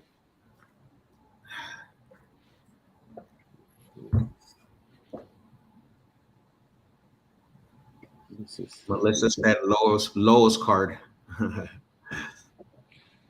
That works. Lowe's card? Oh yeah. Yeah, so Mississippi is a non-disclosure state like Texas. They don't give you the sold prices. They give you can see what's for sale, but yeah. There's nothing for sale in Kill Michael. You killing me. It's not a good sign. It can't. There's no way that not one property is not for sale in that area, bro. No, that was the pick I was in when you. I'm like, oh, there's nothing. I saw Daniel too was trying to figure it out. It just looked like a ghost town.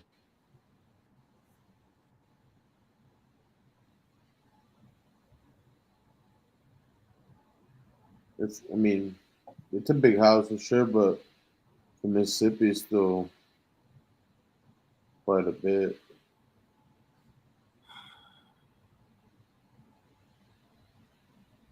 Yeah, brother. I don't know. I think I don't want to spend too much more time on this. I think we need No, to connect with someone. yeah, And let's put from what I'm it. seeing is that there's nothing there really sold, like nothing, bro, at all for sale. Excuse me. The last property that sold there was in 2021. And Sorry, November 30th, 2022. So 7 months ago, according to yeah, Zillow, anyways. I mean, maybe on MLS. It showed. I'm putting just on the callback just to know that we gotta look at it again and reach out to some realtors in the area, see if they could maybe help us out what's going on. I found one. I found a 3.2, 1,400 square feet. That's so. Oh no, never mind. That was 2021. Yeah, this one's. I don't want to spend too much time with it. Let's Uh, put on the notes. Let's see the pictures, bro. Did you see the pictures already? yeah, she sent even the ones when she kind of first started. Oh, okay. Dang, all the way down to the studs, like I thought it was. The wire, the electric panel's not even done. That needs to be inspected. See the electric Yeah, panel? yeah, Or the wait, last picture. So the last, yep. Dude, those studs are getting bad too. They've been sitting there for a while. and that's why I said the comment because I was like, it looks like it's been open.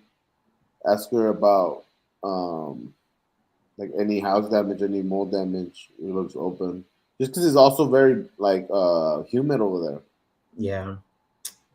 Yeah, that one's gonna be tough, bro, unless we get it for really low. But even then, there's no activity, bro. Like what's the next Yeah. town away from it? Let me see. I mean, you have Winona.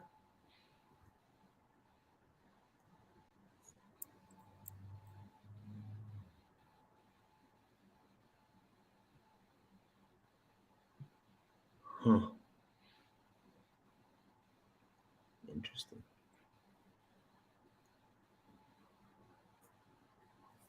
Yeah, just put in the notes that we got to do some heavy research on this, and then maybe put somebody to try to see if who's in our Discord channel that's in Mississippi that can potentially has access to the MLS. So I'll be right back, brother. Yeah, sounds good. Yeah, I know when it comes to these deals, it's really hard. You just want to make sure that again, you're not just locking up things to lock them up. You want to make sure that there's already a plan that's being set as far as the activity and checking the activity and what's being sold in the vicinity. So it's not just about putting things under contract, it's really doing your due diligence. And that's the power of community, right? So being able to reach out to one another, help each other out. Because we're dealing with deals all over the country. So let's see. But if anyone's in Mississippi here right now or knows anyone over there, send us a message on Discord or here, and then we'll connect with you guys.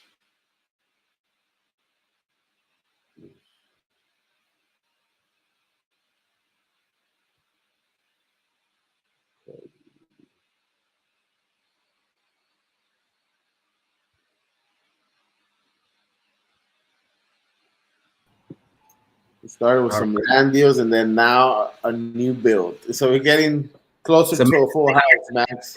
it's an interesting, it's interesting, bro. Oh man, I like it though. All Yeah, conversations too. Yeehaw! yeah, the best. All right, we're going from Mississippi to Kentucky. Real quick. Real quick.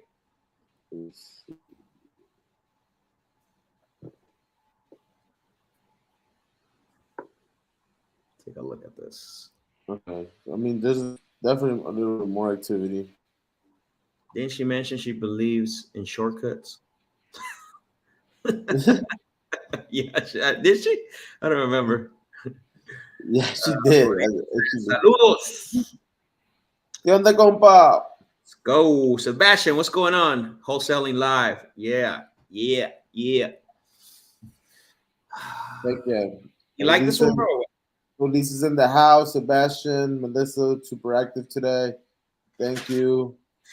Now, like I said, we started with land, then we went to new build. So we're getting closer to a full house, little by little. you mean half build? Yeah. Not A new shortcut build, like Melissa said. Shortcut build. Oh, Lord.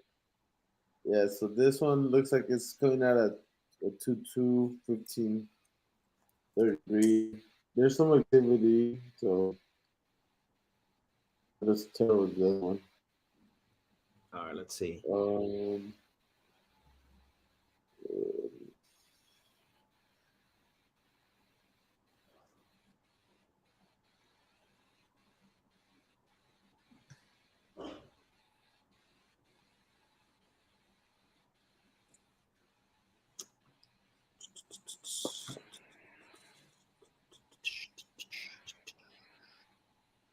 Yeah, definitely. You see, it was coming out with just the cities, not the state. I need to go adjust these. This one has a state, or you put it in there? Oh, no, I'm looking ahead. So I'm just trying to see.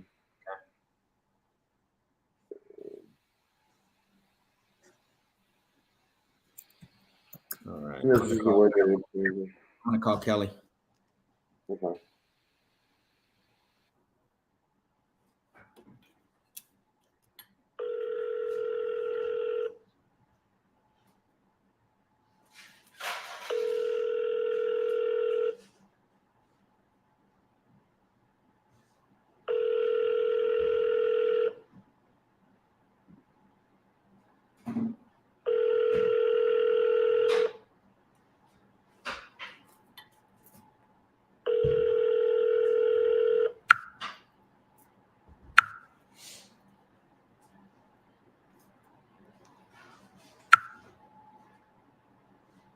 Hello?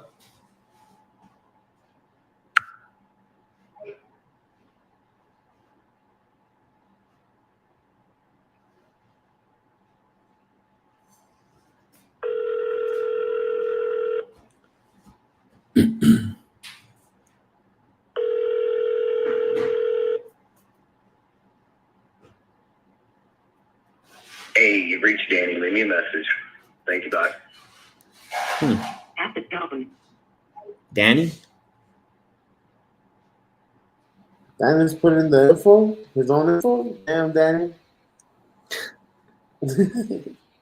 He did. He put his phone number in there. No answer on that one. One attempt. Let's go to the next one. This Kelly is in here twice, guys. Yeah, I think that was just a mistake, so just skip that one. Yeah, Kelly seems to be on title, so it's weird. I just went on prop to see if Danny May was there too. But no, that's interesting. I'm gonna leave a note about that. Yep. Okay. How do you pronounce this name, bro? Caesarea?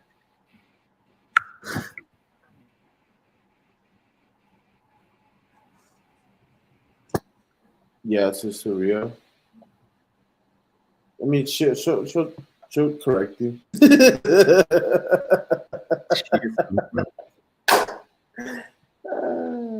said she'll correct you. Don't worry about it. Sebastian said, Max, are you calling Canadian leads today? Is that what he said? I'm always calling Canadian leads. I'm coming after your milkshake, bro.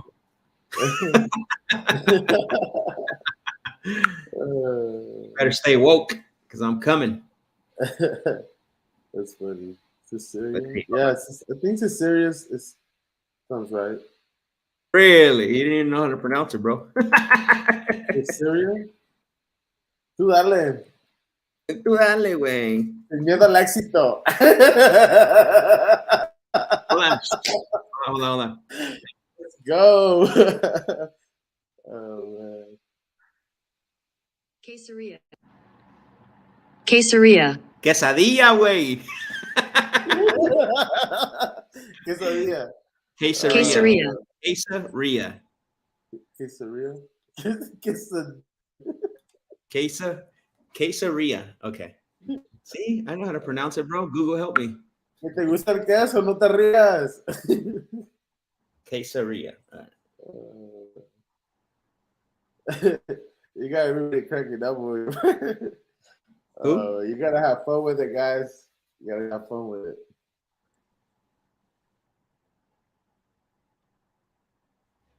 Hold on, one more time, just for practice. Quesaria.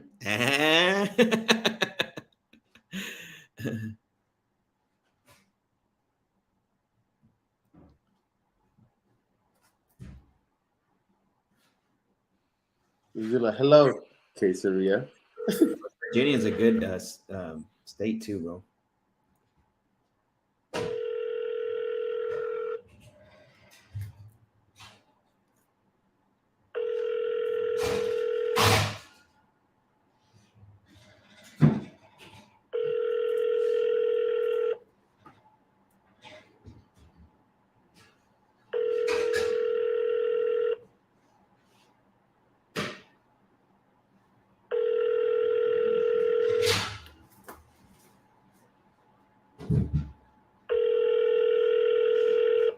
The person you're calling isn't accepting messages right now. Why don't you text them or try calling again later?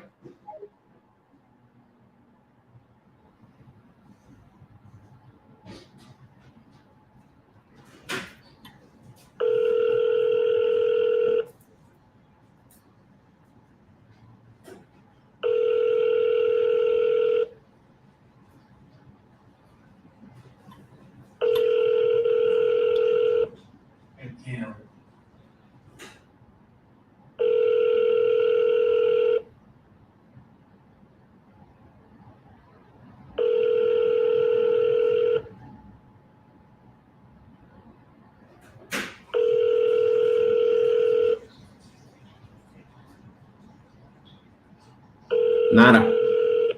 The person you're calling isn't accepting messages. Okay. Yeah, we'll call her. We'll call her back a little bit later. He said quesaria. Cold calling is fun. No, it's not. I disagree with that statement, but it's needed. The great thing on these are not cold call leads. They're actually PPC leads. But yeah, no, cold calling sucks. But you got to do it. That's part of the game, right? You have to make it fun somehow, some way. I know Pod's just joking though. All right, who's next? Sergi. What's going on, Sergi?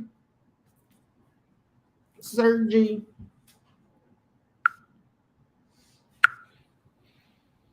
All right, this is gonna be a good one. Come on. Sergi is going to Sergi. Let's go. Surge it up.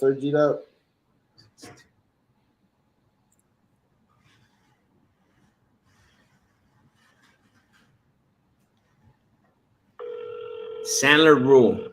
You don't have to like prospecting. You just have to do it. Remember that. You don't have to like prospecting. You just have to do it.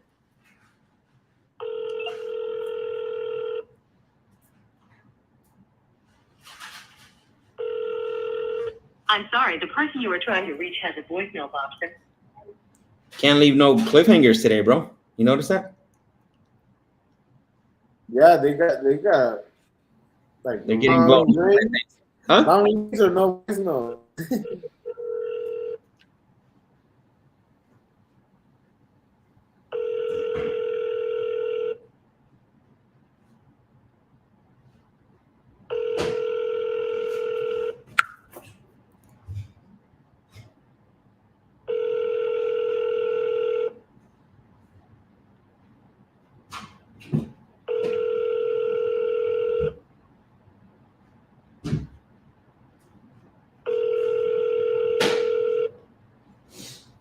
I'm sorry, the person you were trying to reach has a...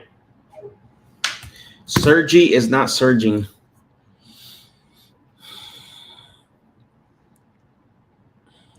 Interesting. He's been trying to sell this property all year, bro. Since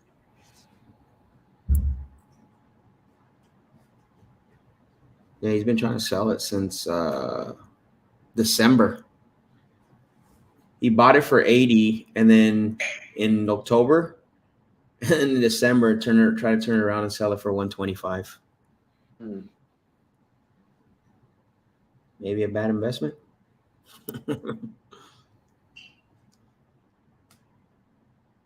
All right, who's next? Teresa. Let's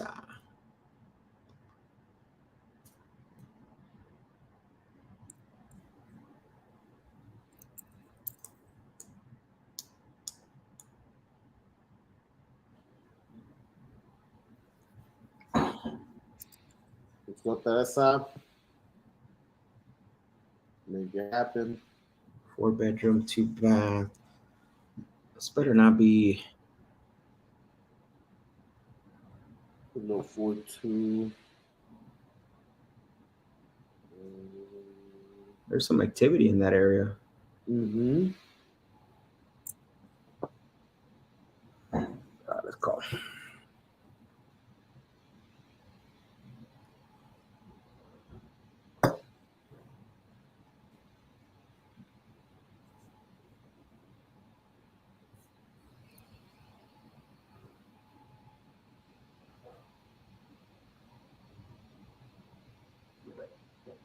Seems like it had a pending sale in May. Wonder what happened. 69. Hello. Hello, Teresa. Uh-huh. Hey, Teresa. My name is Max. I'm calling you because you had filled out information on our website about selling that property over at Main Street. Mm-hmm. Yeah, I was calling to follow through on a couple of details to see if we can come up with an offer for you. Okay. Okay, perfect. The first thing I wanted to ask is just to confirm really quick. It's this property specifically is a 4-bedroom, 2-bath. Yeah, technically it's a 5-bedroom, but yeah, it wants a walkthrough. Oh, okay, got it. Can that potentially be turned into a 5th bedroom, or is it used as a 5th bedroom right now? But you could put a door. Oh, there. okay, I mean, you still have to walk through it, but got and it. then with the two kids, and it was fine. Oh, I see, got it. Other thing too, it Closet. has a closet. You said. They both have closets. Okay, perfect. Understood. All right. And then is this property, is it a rental property or is it a primary residence? Well, my daughter lives here now. She moved out, so I'm ready to sell her. I've lived here. I've owned it for 30 years, but I still have a mortgage on it because my ex-husband. Oh, okay, got it. Okay. So right now it's just currently you residing there? Yeah, until I can sell it, and then I'll move back to where I live. Perfect. Okay, I appreciate that info. Now, talking about selling, when you do sell this, not necessarily to us, obviously, but when you do decide to sell and go with someone, is there anyone else that's going to have an input on the sale of the property? Well, I mean, I'll talk to my husband, but no, really has no input unless I let him. Okay. Is he on title that he needs to sign? Okay, got it. Perfect. And I typically like to ask that just to make sure that we have, all parties involved and stuff, but it sounds like we're going to be mostly talking to Teresa, right? Yep. Okay, perfect. Got it. Now you've owned this for quite a while now. And I know that that's not your primary or anything like that. What has you considering selling it after all this time? Because my daughter moved out and I live in Texas and I don't want to live here. Well, that makes sense. Fair enough. No, I get it. That would be kind of sometimes this depends on the situation. It becomes an inconvenient when you have another property out of state where you're not, where it's not a rental property because you still have to pay taxes Right. and things like that. So, okay. So live in Texas, your daughter's already moved out. Okay, perfect. And then besides reaching out to us, have you tried to do anything about selling the property, like listing it on the market or I have not listed it on the market. Somebody else did, but I didn't. Really? What do you mean by that? Somebody else did? Because the guy, he was supposed to buy it, and instead of buying it, he just listed it on the market, and Wow. He lowered so much that it's really been hard for me to, bounce back from that. Wow. Okay, got it. Yeah, and I pulled it up on a couple of systems that I have. That made sense because one of my underwriting team members actually pointed out that it had been listed, and I was going to ask you what happened with that. But that wasn't you then. That was somebody, a quote unquote buyer that put it on there. Exactly. That's crazy. Okay. Was that done without your permission, or what happened? Well, I thought I was selling it. What he did with it, what he was supposed to do with it was buy it, but he didn't. He listed it, and the day that it was time to buy it, he backed out. So he was just a wholesaler, my understanding. Okay. Trying to flip it without doing anything. Yeah. Well, that makes sense. Okay. Got it. Wow, that's crazy. So let me ask you, if when the time comes as far as selling it, what's the time frame you're looking to get this done in? Like 90 days or less, or 90 days or more? What do you think? Oh yeah, I would like 2 weeks. I actually would have liked to be done by the first. Okay. But I don't see. There's no reason it couldn't be because I have clear title. I don't have. It's been ran twice and it's clear. Right. Yeah, the unfortunate thing with that, right? Every time you open up escrow with either the attorney or a title company, they usually like to do their own title run. I know. I wish we could use. It would be a lot faster for sure if we could use the previous one, but a lot of them don't do that. And reason being is obviously that's part of their charge as well too. So they obviously want to do that. But okay. And so just out of curiosity, what was the offer that you received from this quote unquote buyer that had it under contract before? 65. Okay. 65,000. And is that where you would feel comfortable selling this at 65,000? Yeah. Would you look at any of the offers besides the 65,000 to try to get this done in 30 days or less? Like, what do you mean offers? Yeah, like if the offer was a little bit different than the actual 65,000, would you be? I'm assuming you wouldn't look at any other offers besides that.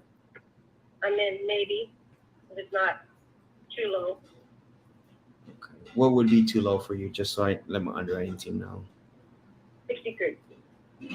Because right now, as it stands, because of my second mortgage, my mortgage, sorry, not my second. Right. I had to incorporate my ex-husband's second mortgage and had to remortgage it back in, do a whole new mortgage back in 2008. So that, if I did 63, I'm kind of pushing having $10,000 to walk away. Oh, okay. Got it. So so your mortgage right now ballpark is about 50,000, 53,000 around there? 5 at last time I checked. Say that one more time. 62.5 last time I checked. 62.5 is the balance on the mortgage? No, that's what they're paying, to have it paid off. Okay, 52.5. They always. Okay, 52.5. So then, yeah, that makes sense. So, and again, let me see something here. Can I place you on hold really quick? I have my underwriting team here.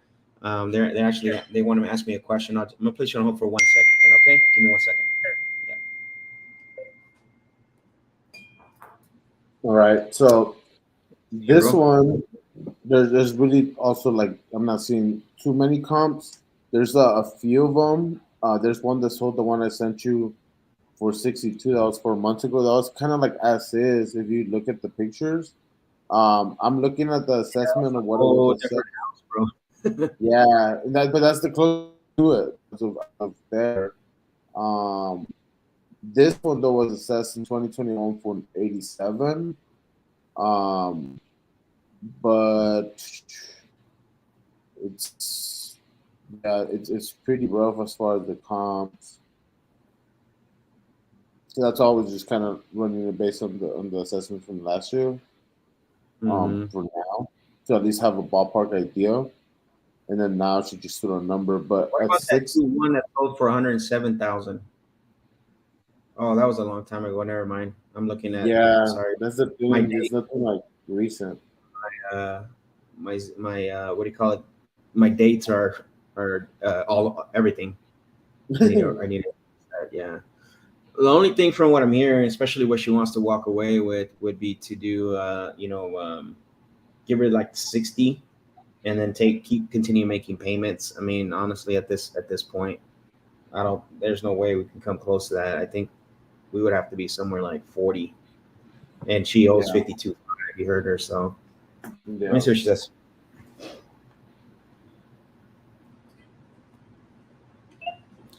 Hello, Teresa. Okay, I apologize about the wait. Okay. So, yeah, my underwriting team was basically analyzing based off all the information you gave me. I know what I can tell you is, I know on the 65, I know we're going to be probably too far apart with the one lump sum, excuse me, to cash you out. And I know that you have the mortgage at 52.5. So, what they wanted me to ask you is, if we did give you if we were close to the 63 or 65, would you be open to giving us some time to, pay that off, where we continue making those equal monthly payments for you on the mortgage? No, because if I don't get something today, I'm gonna just auction it off. Okay. Well, that's what I mean. If we were able to give you like say 63, just for example, I'm not sure. I still got to go back to them, and we just take over that mortgage, we would give you the difference as a down payment, right? But we would just continue making the payments on the 52.5, and you still would get that cash. The only difference is I don't have to go get a loan, right? I don't have to get qualified or anything. In this case, we just continue making the payments, and nothing changes. Right, then I'm still actually liable. So the way it works is the mortgage would be in your name, and the way we would actually, so everything stays kosher and there's accountability not only on my part but on your part. We use a third party servicing company where that we make the payments to, and then they actually send the payments to the mortgage. And then basically we put in place something where it says, "Why, if I don't make you 3 payments, you get the property back." That makes sense? How many payments? 3 payments. It could be less, but that's usually what's put in place. 3 payments. But in the meantime, then my credit gets ruined. I mean, yeah, there's obviously, I'm not going to say, right, that's a fair concern for sure. But the one thing I can tell you is that's like worst case scenario because of the concern you brought up, right? We always talk about bringing in that third party servicing company. It's just, and that's how we're able to do a lot of the type of these transactions with previous sellers where we're too far apart on the one lump sum. I don't know. What's your monthly payment on the mortgage by the way? $685. $685. Making the payment is not an issue for me. Right. It's just the house. I would like to go home. No, I get that, and that's what I'm trying to figure out here. I know, and that's in essence what would happen, right? Like we would buy the property, offer you the property, we would become the owners. The only difference is the mortgage would stay in place and obviously under your name. We continue making it. You don't have to worry about the maintenance, the taxes. We would just put in our portfolio to as a rental property. Right. But like I said, I really want it completely done. I don't want to have to worry about is the payment going to get made? Yeah. Is the renter going to come through so the payment gets made? That kind of thing. That's why I don't like. Yeah, no, well, the difference is we make the payment on the mortgage, the renter pays us. So regardless, the mortgage is getting paid regardless, right? Because the tenant's not yours for your deal. It's for us. We don't rely on the tenant's monthly payment to make the mortgage payment. That's us making that payment on because we're the actual owners. It's not like, it's not the tenant's making the payments and then we pay the mortgage with that. It doesn't work like that. Right. But it does work that the fact that it's still in my name, if anything happens, for whatever reason, something happens with your company and you decide, I got to get rid of this. It's easier to lose it than it is to go in and, take care of whatever issue. Yeah, no, for sure, right? Like it is a fair concern. I'm not here to debate that. One thing that we've done in the past to try to figure out where we can do this happy medium, where we can potentially make this work for everyone, is typically we would try to either refi or cash you out within a certain amount of time. So it's not like the goal is obviously to keep it as long as possible. But if let's say you say, hey Max, I mean 30 years is too much, or whatever you have left over on the mortgage, I'm not sure where I'm sorry. 15 more years. 15 more years, yeah. So let's say that you said, hey, I don't want to keep it for that long. I need you to cash me out in 120 months, right? Then we could do something like that where there is that time frame. When those 120 months come, then we have to refi, cash you out completely, or sell the property anyways. Yeah. Right. I don't know, because I know if I auction it off, I'm done. It completely. They'll take it, and I'll be done. Yeah. So that's where I'm heading there. Have you auctioned anything off like a property in the past before? No, but I have a friend that's the auctioneer. Okay. Got it. She told me exactly how it works. So yeah. And the only reason why I'm asking you that is because a lot you're gonna find people in the auction, and I'm not trying to discourage you. Obviously, at the end of you're gonna do what's best for you. Just remember, in the auction is where you're gonna start off potentially low, right? Potentially, you might not be able to get even above what's on the mortgage. It's happened. I'm just. No, of course, right. Yeah, for sure. I mean, the only other thing is I can see, because I know you're trying to walk away with 10 grand. The only thing is I can see, if we can make anything work on the one lump sum that's lower than that, but I don't know if you would be open to, even talk about that. Like say we come close to what you owe and just walk away with it. You wouldn't have to pay anything out of pocket. Yeah, no, I'm not going to walk away with nothing because, like I said, I paid on it for 15 years. Sure. And 30 years. Right. So I can't just walk away with nothing. I mean, I've been offered before the same, same deal, walk away with nothing. And I'm like, no, I'm not going to walk away with nothing. I'm not going to get my no, for sure. And that's why, again, very transparent here. I wouldn't want you to, right? This is just conversation, to figure out what's a good solution for it. Well, here's what I'll do. What I'll do is I'll put you on, maybe I'll just put you on the calendar to give you a call, potentially in like a week or two or so, and then see what's transpired from this conversation, and see, hopefully you can get it sold in the auction. If not, if you're still open to have that conversation, as far as taking over the mortgage, I'd love to have that conversation with you again. Okay. Okay. All right, Teresa. Well, good luck, and hopefully everything works out. And maybe I'll put on the calendar to give you a call back in about a week and a half or two. Okay. Mm-hmm. Yep. Thank you. Take care. That's tough, bro. Yeah, it's a tough one. I mean, just because her mortgage, she sounds like she refied. And, I think she refinanced or pulled cash out, right? So, but ARV 88 on it, right? Yeah, yeah. Because she wouldn't even take the, even giving her 63 and then, potentially giving her 10 grand down. She wouldn't even. Yeah. No, I mean, that honestly would have been her best offer at that point. I would have. And then, obviously talking to her about, cashing her out or doing a complete. Yeah. That's good when you have the timeline so that she realized, reduce the timeline so she doesn't think like she's got to, we got to keep it for that 15 years. And a lot of times that would entice her. I think she just has her mindset right now. It's one of those. Sometimes people is like, hey, this is what I'm looking for. Because the idea of selling anything at a loss, no matter whether it's like a pair of shoes or a house, is just like. For sure. So you go your alternate routes, right? And I think like just that's why I put like, hey, let's just follow her up and remind her, hey, look, like if you're going to the auction, like these are the people that are going to buy it there. I wanted to say like they're you're gonna go in the shark pool. But I told her you're gonna get people that are gonna pay less than me. They're gonna make you. She's like, oh, I'm gonna sell a. No, I get that. I know you're gonna set a minimum. It doesn't matter. So yeah. So that's what some people were commenting too, right?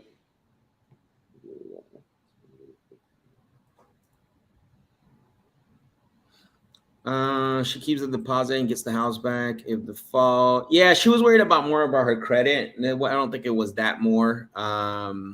Yeah. So, yo, how y'all doing? Just saying, what's up? Before I clock into my stupid debate. It's not stupid, bro. It's paying your bills. Yep. Yeah, focus on the positives. Paying your bills for now, and you're working around your hustle. Yep. So I feel like you could have got her to agree, focus more on what she's walking away with, which would be the same as someone gave her cash deal. I did. I had that conversation with her. I said I can give you the 63,000. I can bring in the difference as a down payment, and you're still walking away with the same amount as you would sell it for cash. Yeah, I told her that. So I'm not sure if you heard that or not. Yeah, I think I think right now in her position, from what I gathered in the conversation, was that there's some still attachment to it because what did she say, bro? What did she say at the end, towards the end? Her attachment. Oh, that she's been paying that mortgage for so long already. She's For like, years. hey, I'm already invested in this. Like, I can't go at a loss. Yeah, It's understandable. and also just recently, right? She moved out, or the daughter moved out, and right now it's like really what's really warm is the the fact that she has to she don't want to be attached to it no more. Sounds like there's a husband issue there as well, from what I've heard. But no, yeah, the only way this works is to do it as this is a great follow-up, bro. Absolutely. Yep.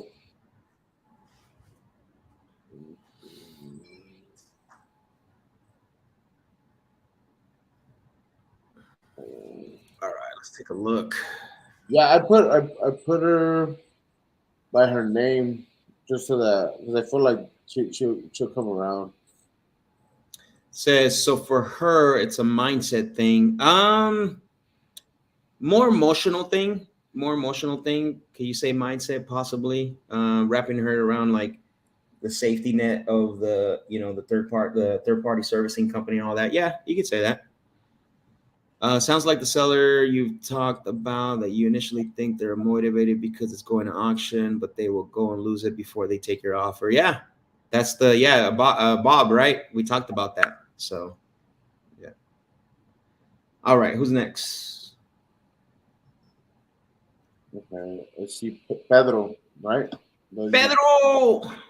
El compa Pedro. El compa Pedro es de rancho. Yeah. Let's go. Antonio. Come on. Come on, Pedro.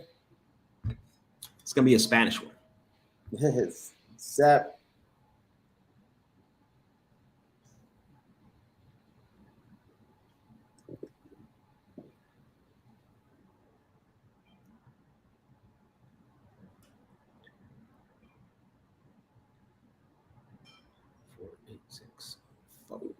Oops.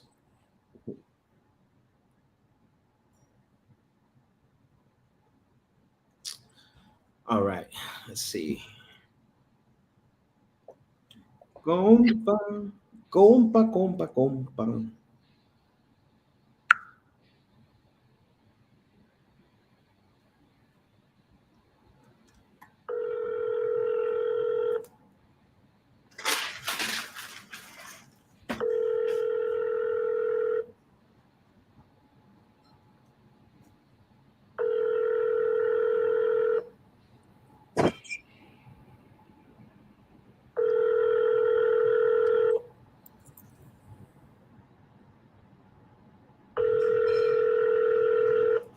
Your call has been forwarded to an automatic voice message system. 21054.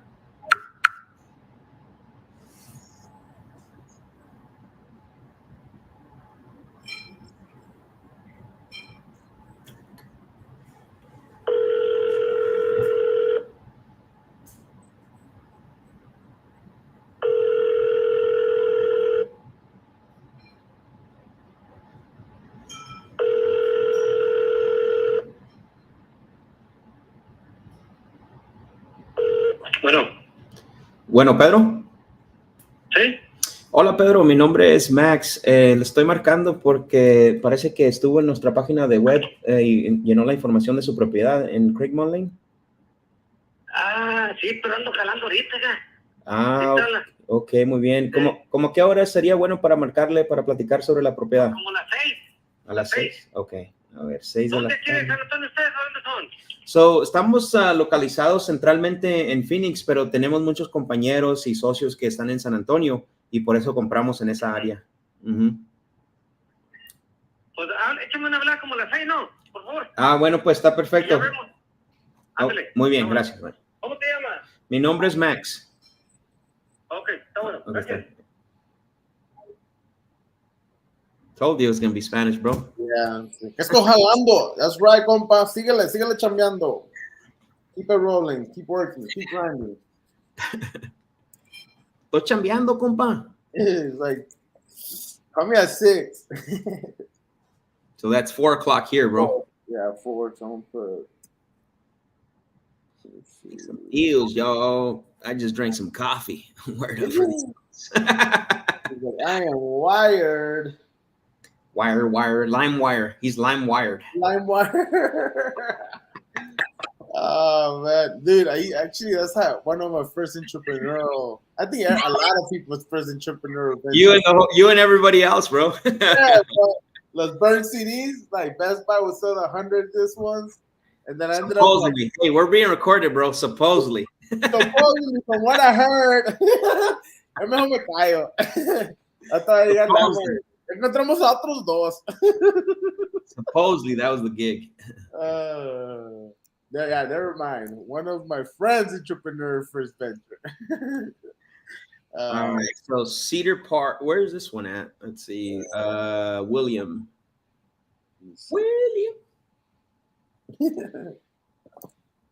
Okay, Texas. No, did it jump Trevor? What's that? Did it jump Trevor, or did you not see that one? Trevor? Sure. No, bro. I go from Pedro to William. To William? Did I miss one? Yeah, on my end there's a few, but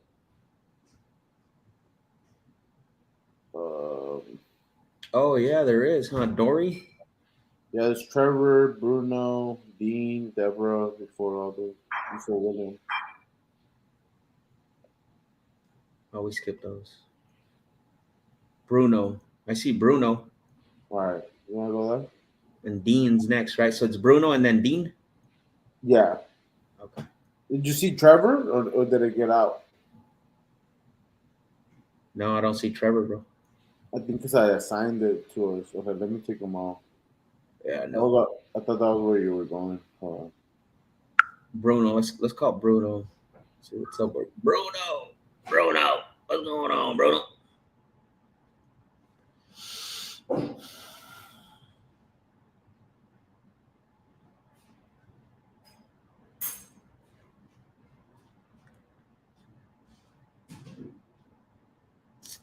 Iowa.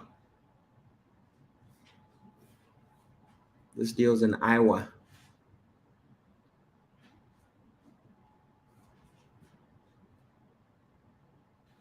Do you see it or no?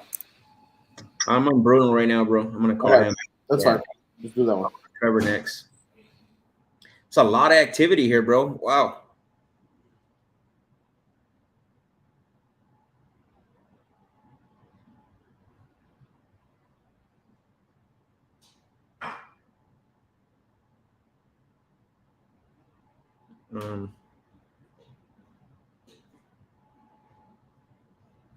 Okay, let's call him up.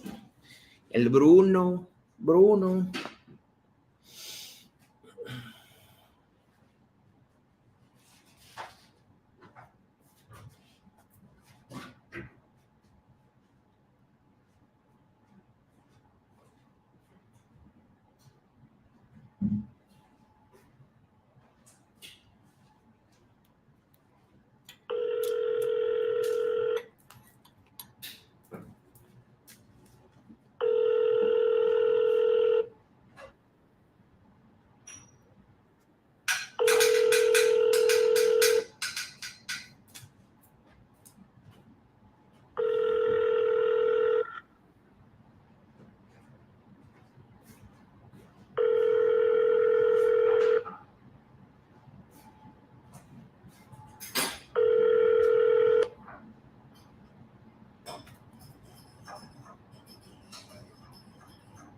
That hung up by itself.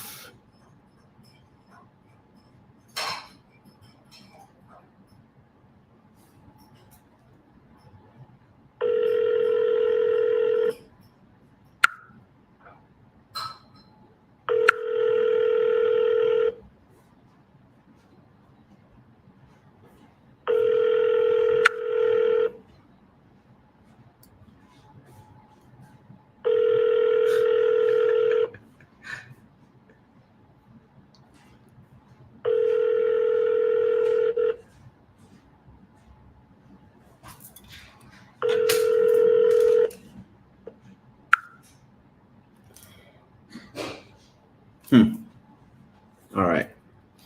No answer.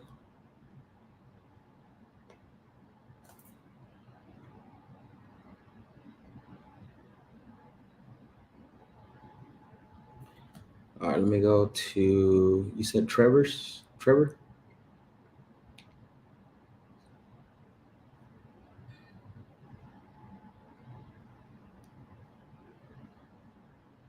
This the one that's in auction? Yep.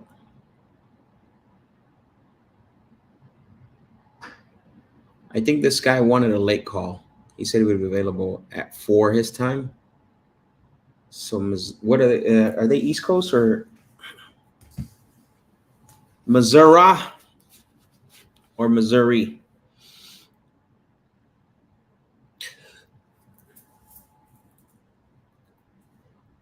Let's go.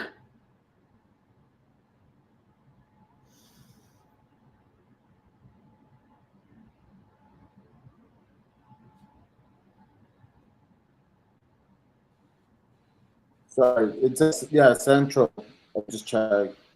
So at 2 then? 2 hours ahead, yeah. Okay.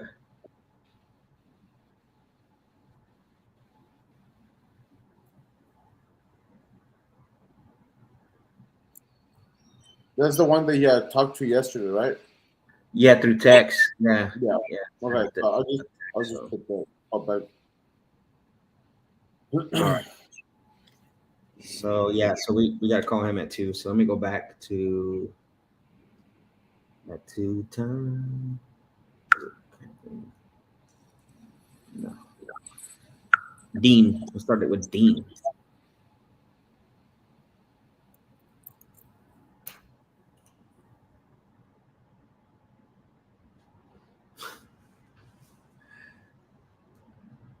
What is this, bro? Is that like a cabin?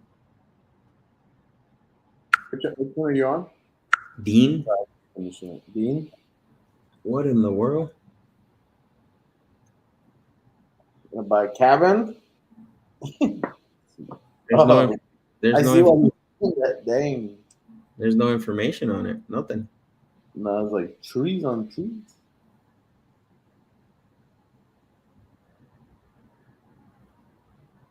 Oh, I think also because down.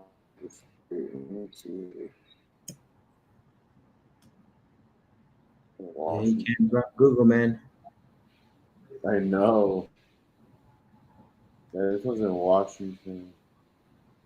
Yeah. It's in the forest.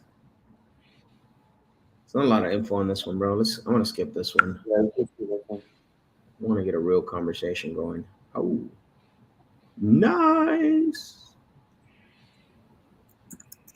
Let's go. I'm calling this one right now. Deborah, P. all right.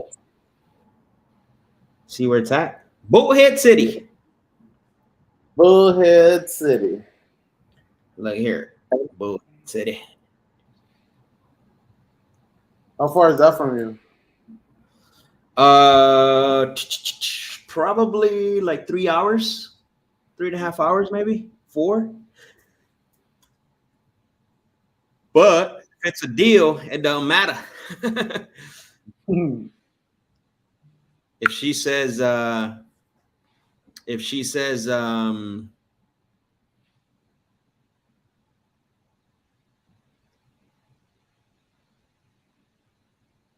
wow, she even has it on the mark or for sale by owner. Look at her marketing. It's for sale by owner. Yeah, she has it on Fizbo and Zillow.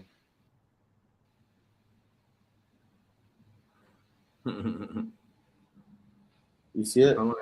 Yeah, yeah, I see it already. She's got that big old sign, no? Yeah, it sounds like her marketing right there. Bro, she's been trying to sell this thing since April. Dang. She's dropped the price by. She started at Four, two right? hundred five thousand. She's now at 181. Yeah, she was going down by a little bit. She's gone down over 20 something thousand. Let me pull it up on the. I should have be able to see it on the MLS real quick.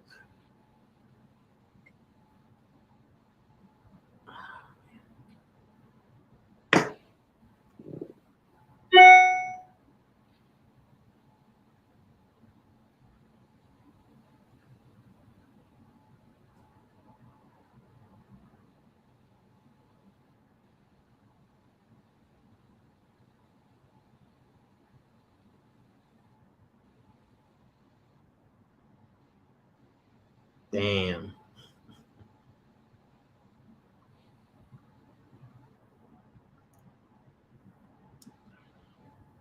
But he's This is mobile home city, bro. Mhm. She might be too high. Obviously, she's too high. One just sold in March for 132,000. man. A little bit bigger than hers. See what year built is that? 1990. A lot newer than hers, and it sold for 130. And she has it on Zillow for how much? 181. What is it? Let's call. This is gonna be a phone call. Let's see. Yeah.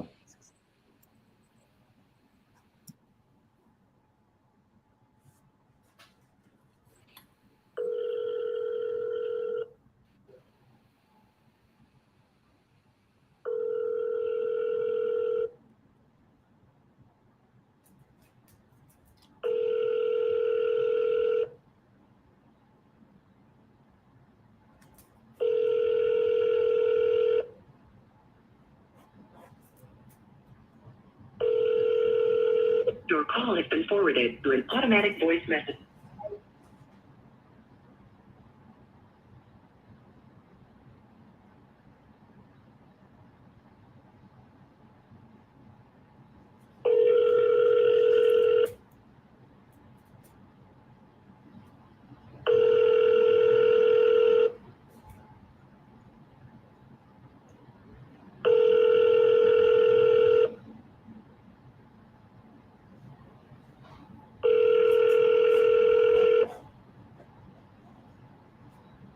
Your call has been forwarded to an automatic voice message system. 767 is not available. At the tone, please record your message. When you have finished recording, you may hang up or press 1 for more options. Hello, Deborah. It's Max. I'm calling about your property over at Glen Drive because. All right. Keep it moving. Keep it moving. Detroit. How do you pronounce that name? Apple? Apple? Is that really who owns it? Apple?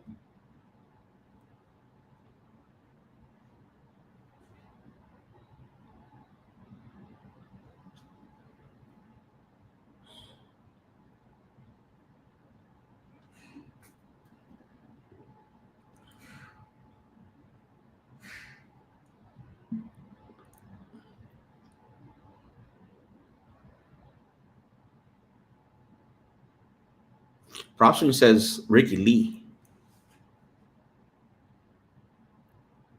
Oh, he was a previous owner. Yeah, I see Ricky. Ricky So Lee. this. Walter. Oh, this just sold, bro. I don't know.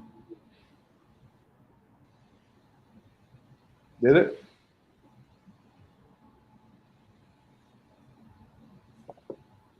No, Yeah. No, that's your. not sure. Yeah, Ricky Lee sold it to Appel. Hello, Appel. Is that how you pronounce that? Appel. Appel. Appel. Get bell. Pues a qué pal. Uphill. Interesting.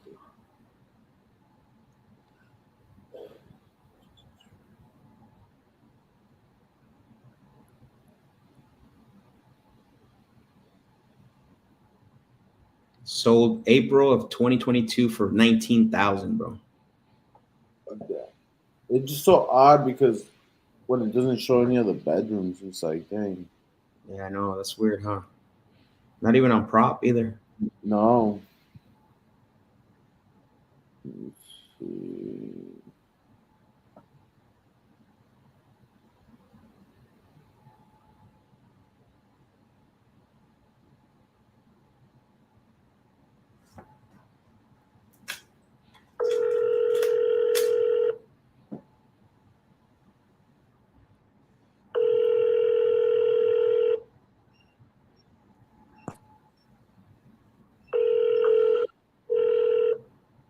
Sebastian.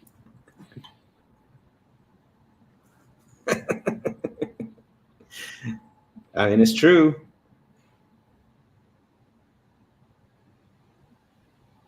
All right, no pickup.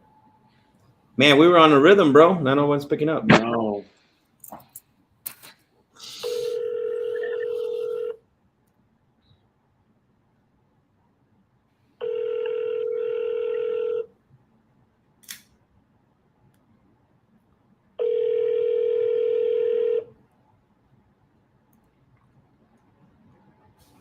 All right, no answer, bro.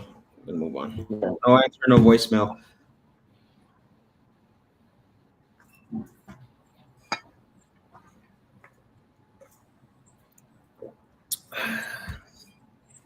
Starting to get hungry, man. I want a coffee. I didn't drink a coffee today. I'm like, You didn't whoa. drink a coffee, bro? I know, right? You're like, what? I've been doing. I'm doing intermittent today fasting. So Oh, okay. So to what time are you opening it up? usually I do it about 1:30. Yeah, so Oh. like right after we're done with this, on occasion. But yeah,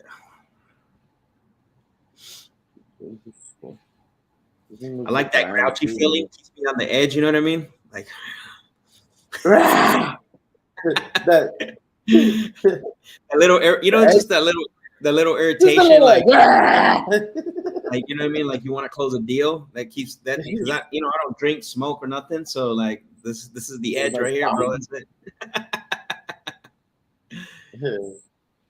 So the little not being hungry just like keeps you cool, bro. Oh, who that be?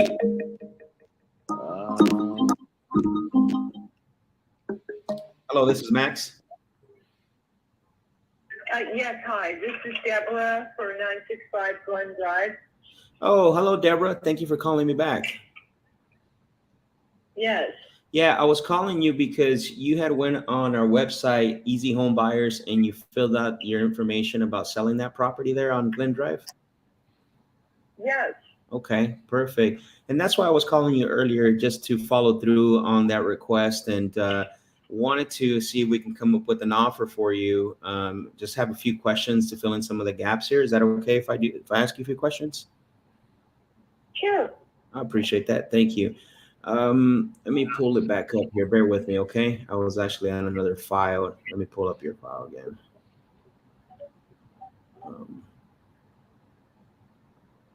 Where'd it go? Okay.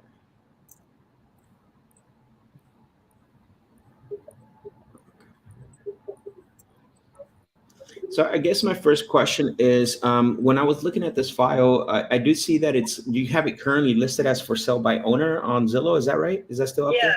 Okay, got it. And have you gotten any offers at all, or how's that going with the listed on Zillow? It's pretty crowded on Zillow. Mhm. There's lots of competition, Right. and I got one offer at 135. Okay. Um, Was that too low for you, Too the low. 135? yeah, Okay. yeah. For what I've done to this property, I renovated it, so Mm-hmm. Okay, I see. Okay. And I want to find out a little bit more about that so we can take that into consideration. I think a lot of people don't really look at that aspect of it. So maybe asking you a few questions on that. Now, is this currently the other thing too? I'm not 100% sure on this. Is it currently a rental property or is it your primary residence? it's owner occupied. Okay. Yeah. Okay, so you currently reside there. Yes. Okay, perfect. And then when you go to sell this, Deborah, not necessarily to us, but somebody that makes you an offer you can depend on. Is there anyone else that's going to have an input on the sale of the property that we might have to speak with? No, no one else was on title. Okay, got it. So we don't have to speak to anyone you consult with or anything like that? And it's clear title. There's no liens against it. All the taxes are paid. Okay, perfect. That's awesome. Good to hear. And then how long have you owned this specific property, Deborah? Almost 2 years. Okay, 2 years. Got it. Okay. Wow. So that's a short time. That's a short period of time. What has you considering selling it so fast after 2 years? Over here, capital gains, you can sell it after 1 year. Yeah. So In Arizona. it's in California, where I'm from, it's 2 years. Right. But it's a little shorter over here. So Mm-hmm. I moved from California over here, and I'm not close to any of my family right now, so I want to move back closer to where my family members are. Oh, I see. Okay. No, that makes sense. Yeah. That's actually a pretty legit reason for selling, right?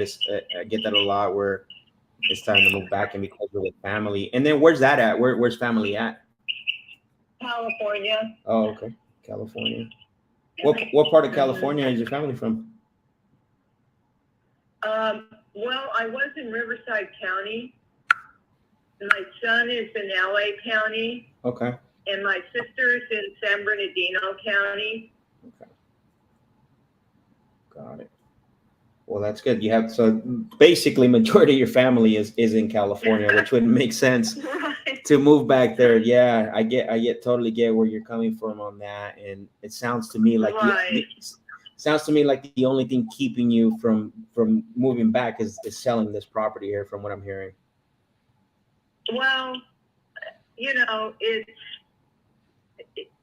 not like I'm stressed out about it or anything. Sure. I'm just, kind of far away. Yeah. Well, especially if you're traveling back and forth, that can take a toll sometimes. Right. Yeah. You can always talk on the phone, but Yeah. Or it's not the FaceTime. You got same. FaceTime now. You do the video chat, but it's still not the same. Right. Got it. Okay. And so far, what I've gotten here, you obviously you bought this 2 years ago. You put some money into it to did some upgrades and things like that. But now it seems like now the goal is to try to get back to California, moving closer with family. And it sounds like based on having it listed on the market, you still haven't got an offer you can depend on to do that. So when you do, what's the timeline as far as if, let's say that someone makes you an offer that you feel comfortable with to sell this? I mean, what's the timeline that you feel comfortable selling this? Within 30 days, if I accept the offer. Okay, 30 days with offer accepted. Got it. Okay. Maybe or less. Okay. 30 Yeah, days so or less. typically what I've told sellers in the past before is we typically do on or before 30 days. And the only reason why, because Right. title companies usually depends on how busy they are and things like that. Obviously, they can get it done sooner, but we don't want to do a 10-day agreement and then have to go back and then ask for an extension just in case just in case things prolong or whatever. But we do 30 days on or before, if that makes sense.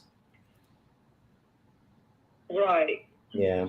Okay. And then have you had any other offers from besides the 135 from any other investors or you potentially end buyers at all that come in a little higher? I've had other offers, but they were below that, so Okay. I'm not interested in that. After, taking a chunk out of my equity and then doing, $40,000-$50,000 worth of repairs, it just doesn't make sense to me. It's a no-brainer. It's like, Yeah. why would I give it away after I repaired it and paid people top dollar to do the renovation, Mm-hmm. then sell it for basically what I bought it for? And Correct. you see, it's in moving condition. Nothing really needs to be done Yeah. now. And Well, that's what it sounds like in some of the pictures the pictures that you have online give a pretty good description Right. on the condition of it. So I can and those a bit. aren't very good pictures. I took them myself. I mean, at least you try, right? We try to do our best, but it does. It at least shows what we're looking at, so it gives us a good idea. A lot of times, sellers that we've worked with in the past don't even have pictures. So, I mean, you have them at least. That helps. Right. I should have got up there and took pictures of the roof coating. I have 5 coatings up there, and the roof, there's like nothing wrong with it now, and it's good for 10 years. And Yeah. Okay. yeah, Nice. Okay. yeah. Perfect. And then it's got a 3-car carport that's been repaired and painted, and it's got the coating on that and the sunroom too. So the whole thing's coated and fixed and ready to go. Yeah. No, that's. I mean, again, that's great that you've done all that. I mean, I understand totally where you come from as far as the investment. Yeah. Now, So I can't sell it for like 110 or whatever these lowball investors want. I just can't do it. That's like insane. mhm. That's like, Yeah, no, and again, that's why I like to ask all these questions, because the last thing I want to do is try to do that when talking to you, and the more information I can Right. gather, then I can say, hey, because we don't buy every single property from everyone we talk to. It'd be impossible, and at the end of the day, if we cannot, come up with the one lump sum, I would just let you know. Like, I'm not going to be, going back and forth. right. Here's one thing that I am seeing, and again, I don't know if you're aware of this or not. I know I kind of have an idea now that I'm looking at this. I have access to like the actual MLS here in Arizona, and I'm seeing that I have a feeling why you're getting the lower offers. Just because there is one that sold up the street, I think Holly Street. I don't know if you're familiar with that street. That one just sold. Oh yeah, I know where Holly is. That one just sold March 15th for 132,000. So maybe it's giving, you know what I mean? It's kind of that's like a comp that was sold. So what they're doing is they're basing their Right. offers of based around that. And I don't see anything else that's higher than that would Well, help. But again, I'm just going based on what I've seen. There's a comp on Coral Isle, 1858, that sold for 190. It's a year older than mine, and it's only 1,055 square feet. Let me take a look to see where that's at. You say Coral Isle? Yeah, Coral, and then Isle. Church Glen. Clover. I would have to. That sold May 22nd Let me see. for 190. Is that north of your property, or where is that at, Coral Isle? That's in Holiday Shores. I'm in Holiday Shores. Right. Yeah, I'm looking at that right now. That's where I'm at right now. I'm just trying to see where that street is. Okay, I see it now. So I see the street, but I haven't seen the property yet. Let's see.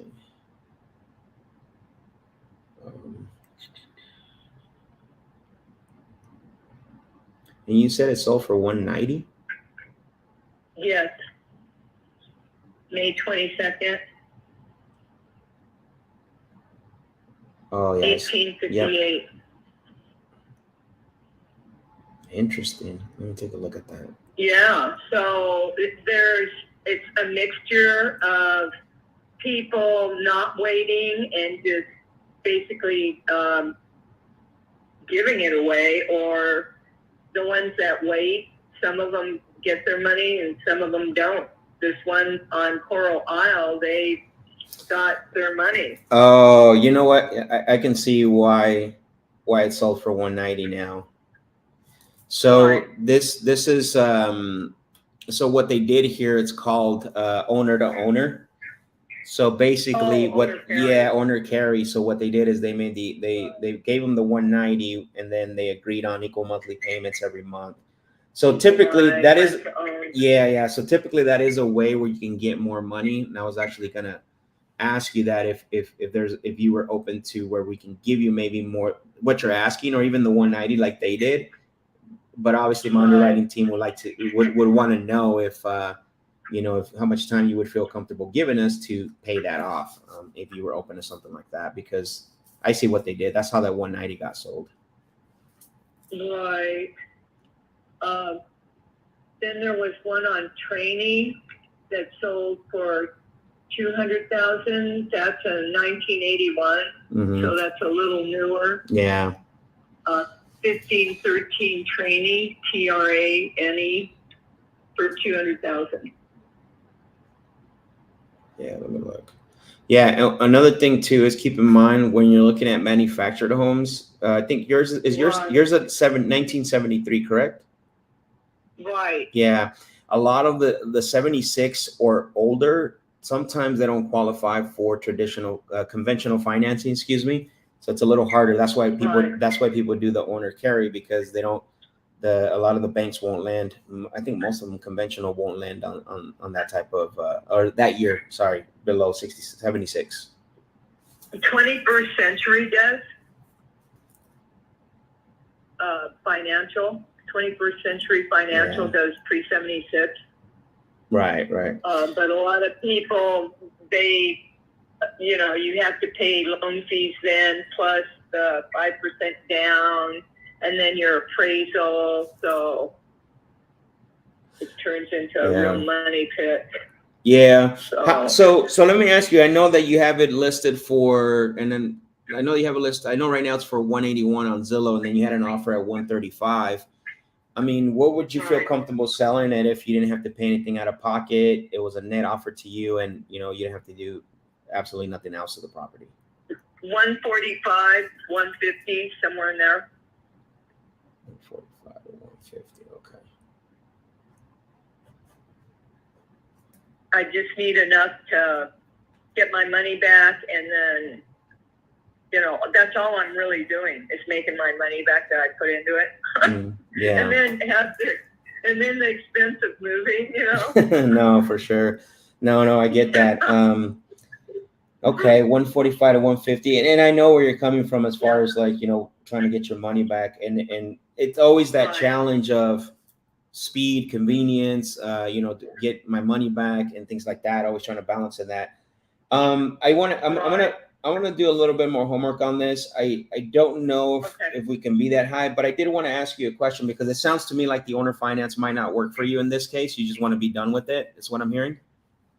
Yeah, I'm trying to cash out. Okay, so the last one I owned was a 1968 double wide. Correct. I got cash for that, no problem, at asking price. So I know it's not impossible, but out here it just doesn't seem like there's just not that many cash buyers here. Yeah. As far as, in my opinion. So where I came from in Riverside County, I got full price cash. Yeah. And, that's a very good point you make, and I'm glad that you're pretty savvy, by the way, with all this information. I have relationships in Kingman, at Flagstaff, that will take a look at some, and I was going to mention this. If I can't do the 145, 150, we have a large investment network that we collaborate with and do business with that would pay a little bit more. Just because they would keep it as a rental property, and they were able to pay more. Right. It's got all crown molding around the flooring that I had done, and the flooring's got a 25-year warranty. And correct. Yeah, no, for sure. And Yeah, no, that's Aaron, the heat's brand new, but so is the water heater, and it's like, painted inside and out. It's ready to go. Someone makes sense. bought it for a rental. Okay. You So get $1,200 to $1,500 a month for it. sure. So no, that's what I would like to see. So what I would love to do is, with your permission, of course, is if I to see if I have a buyer for this in my network.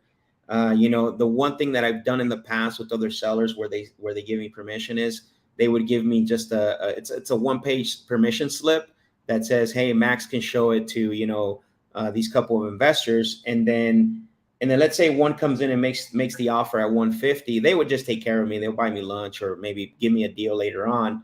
I'm not sure if you feel comfortable doing something like that. Well, do they just make an assumption off the photos, or do they need to come here and see it? So you'll get a little bit of both. I'm not gonna say everybody's gonna go out to see it, but but here's the thing: is I am the filter now for you as far as like who's gonna go over there or who's gonna make the offer, because based on the 145 to the 150. And so if we have someone that's close to that, they have to go see it, so that way they can they can buy it. Okay, because I have a big dog. Yeah, we don't want them biting anything. So yeah, and we don't want them to. We don't want you to deal with that. Yeah. No, of course, it's all kosher. I mean, we're not trying to just show up and knock on the door, right? We're trying to make an appointment, and then the people that do go out there, they're going to be people who are actually interested in buying it around that price range. But the only thing, like I said, is I would definitely need to have that one-page permission slip signed by you, just to stay on the legal side of it. And I'm not listening or anything like that. It's just to say, just so I can go to Tom and say, Tom, here's this deal that I'm seeing. I can send it over. Is your email? Let me take a look.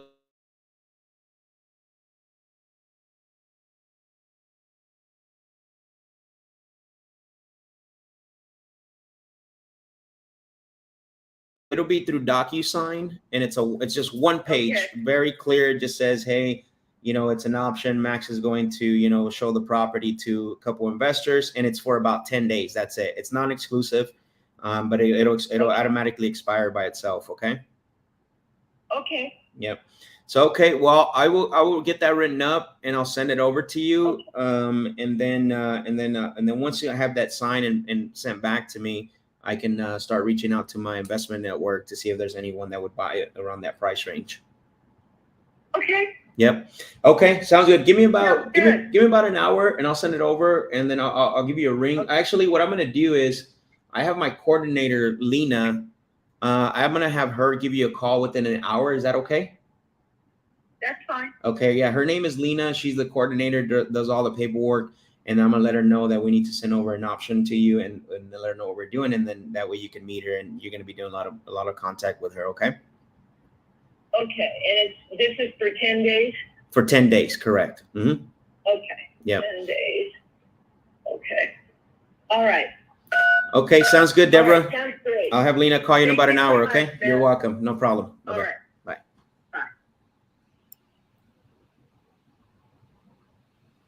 Deborah.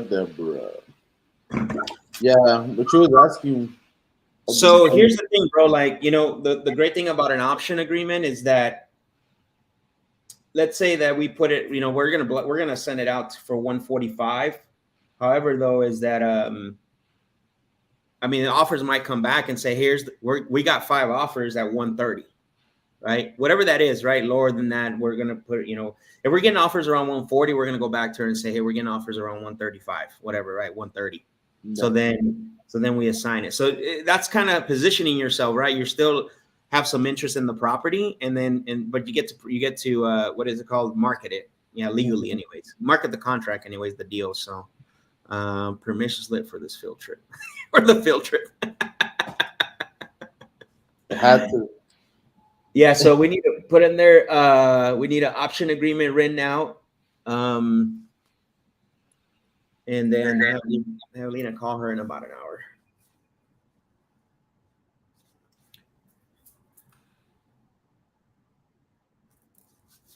Got to use all the tools, bro, in your tool belt.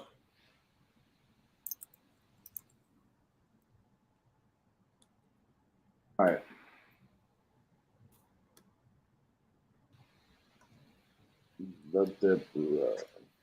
Yeah, she knows. She knows she's not getting. I mean, even close to. She's not getting any traction. No, she's not getting any She traction, tried to bro. do the same thing that she was doing over here in Riverside County, but I mean that's a way different market. You know, you can't. It's a different market. Exactly. It is a different market. This is not Riverside. So, but that's a great call, bro. So again, this is why it's important to listen, right? Active listening. What is there? Is there an opportunity here? We went through all the progressions, right? Like we definitely knew once we started to uncover, that there were some other ones sold. Like it's just, it's 130 for that one, which is way newer than hers. That's why she's getting offers like at 110, 115. And I saw it here on Monsoon, which is a system that we can able to see all the properties here in Arizona. So Yeah, she was trying to sell you on the other houses. You're like, oh, I know, bro. I'm like, no, that's not comparable at all. no. Yeah, and I'm like, you can't get financing. Oh, Century 21 does. I got the plug. No, bro, she was quick with that too, huh? Yeah, she was. Like, dang, all right. All right, you going back to new leads? Yeah, I'm looking at. You know, wants them out.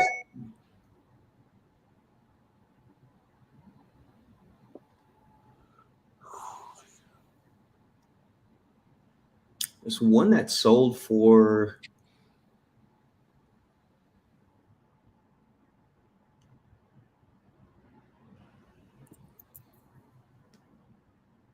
This one sold for 158. No way.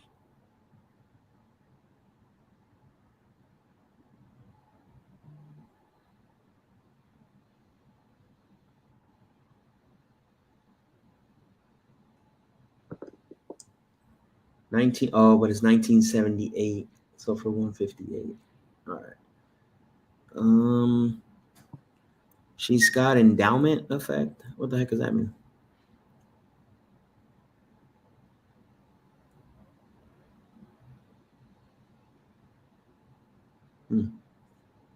No. You know what that means, bro? No, I didn't catch when it came. I didn't Got it. Roof coating sells houses. I guess. I don't know. Max, she's still doing Novation. It's the last resort. Like they're not my favorite because it's a lot of work, bro. Novations are a lot of work. Yeah, you can move. Like on this one, Novation wouldn't work. She wants too much. You would have to be. In order for Novation to work on this, it would have to be like 100,000. But will I do it? Yeah. Is it my favorite? No. That's why I do cash and then creative. And then some of these deals today, they wouldn't work for Novation. Even the other lady, she owed way too much. So even this one. The one in Ohio? Yeah, I know. Yeah, the one in Ohio. So. All right. This one looks good, William. I think that you were heading that direction. William. The other ones look like a lot of trees. I'm just like anyone that looks at the house. I'm like, Yeah, William M. yeah. What do you think about that one? I thought I called this guy. Oh, you did? I think so. Let me see. Yeah, I don't think he picked up, bro. What's the number? Let me look at the number. 512. Or maybe not.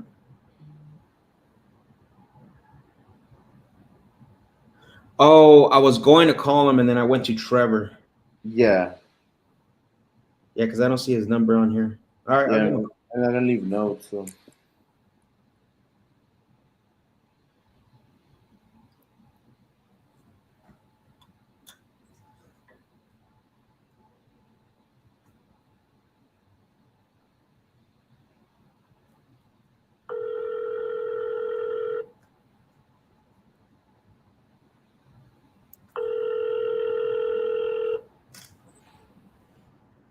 mailbox belonging to 512.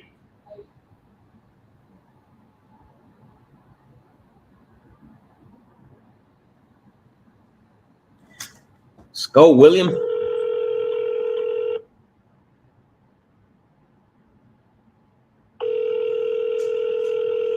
A mailbox belonging to 5127. Accept new messages at this time. Fool, vato. Yeah, I'm gonna add his name on our contact because. Okay. Oh, this one looks good, bro. This Angela one. The next one. Oh, it's currently. It says it's currently on the market. Well, that's okay. What's her name had it on the market too? Mm-hmm. Baton Rouge, Louisiana. Woo! I'm gonna have a buyer for that one.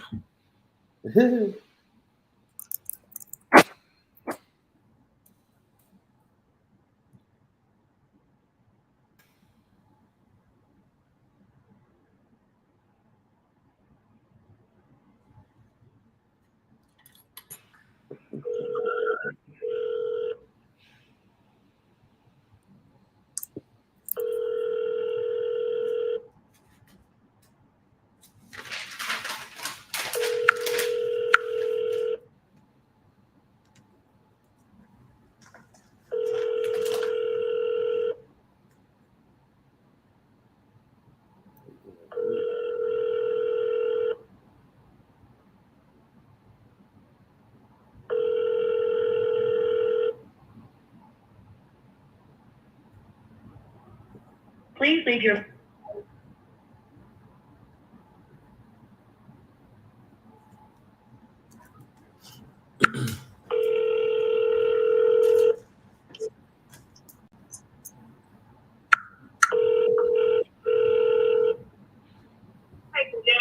Hello? Hello, Angela. Yes, who's calling? Oh, hi, Angela. My name is Max. I am calling you because you had filled out your information on our website about the property over at Behringer Road.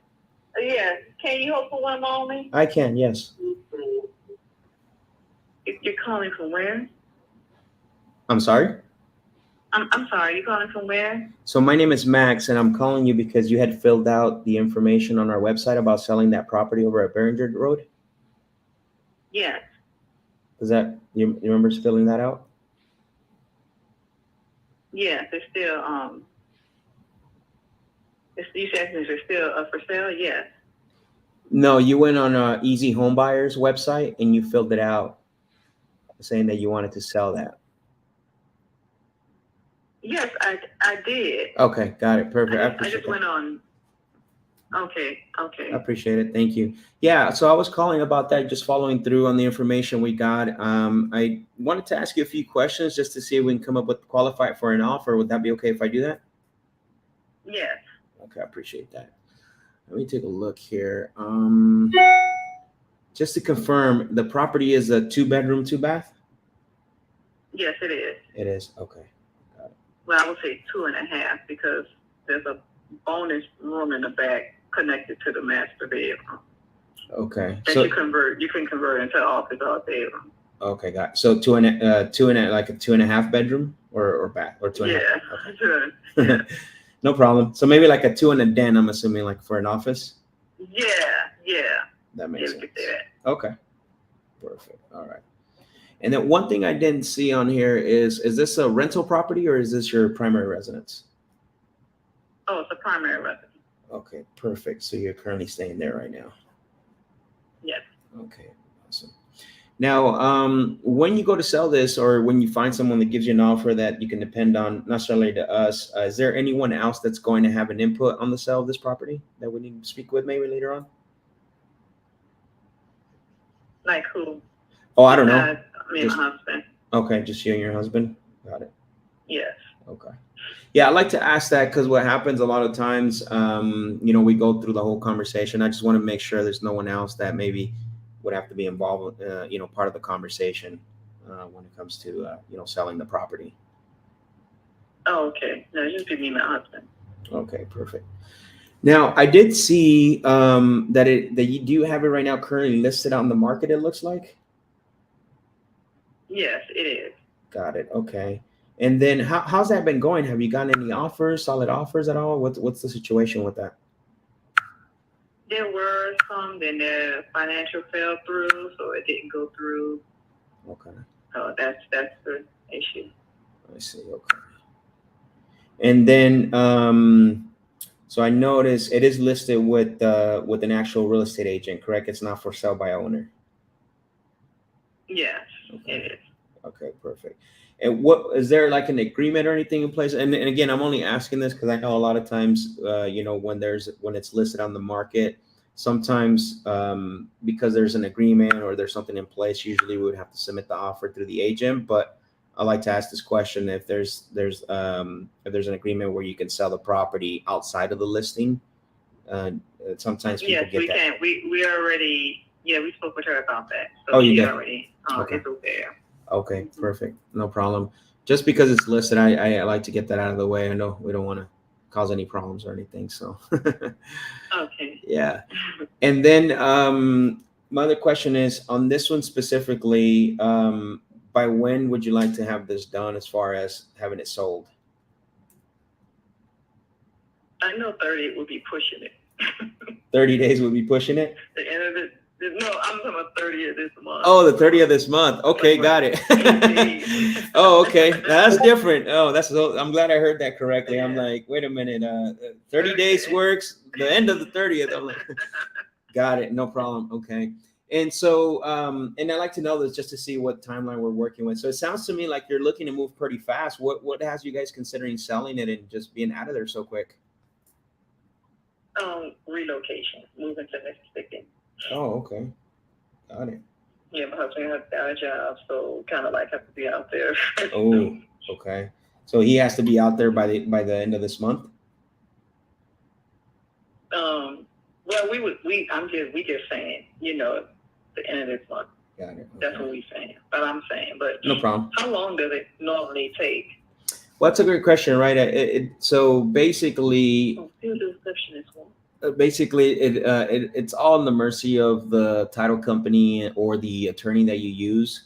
There's been some times where you can do it in 15 days, other times it's 30 days, right? Just depends because they have to pull, they have to open escrow and then pull title and all that, and make sure that Okay. the title is transferable. There's no judgments and anything like that. I'm not saying there is here, but that's just the process, right? Oh, When it there comes is, to that. Yeah, when it comes to that. Okay. So Okay. a lot of times sooner, but one of the things that we like to do is put 30 on or before 30 days, just because sometimes when we do like 15 days and then we got to ask for extensions, now we don't want to bother you with an extension. We just want to have it for 30 days and could close sooner as well. So for going the convenience route, this is what this is, right? Where you don't have to, obviously do any of the inspection period and everything else that goes with the traditional sale. I mean, have you thought about what you would feel comfortable selling this for if you went that route, like where you got it done a lot quicker and got you moving, back to Mississippi? Well, the remaining balance is like 168. So Okay, that got it. Okay, because it appraised, but it did appraise for 172. But okay, 168 is the range, and then what is the what do you pay monthly on this one on the 168? like 1569, something like that. Okay, got it. So you would have to get at least a little bit above that, so cover the closing costs and stuff if you were to sell it, continue selling it on the market. It sounds like. Yes. Okay. Let me look at something. I have my underwriting team on the other line. I think I got enough information to kind of look at this. May I place you on hold for 1 second just to see what I think they have a question for me? You mind if I place you on hold for 1 second? Okay. Okay. Sure. Thank you. I'm about to pull up rent.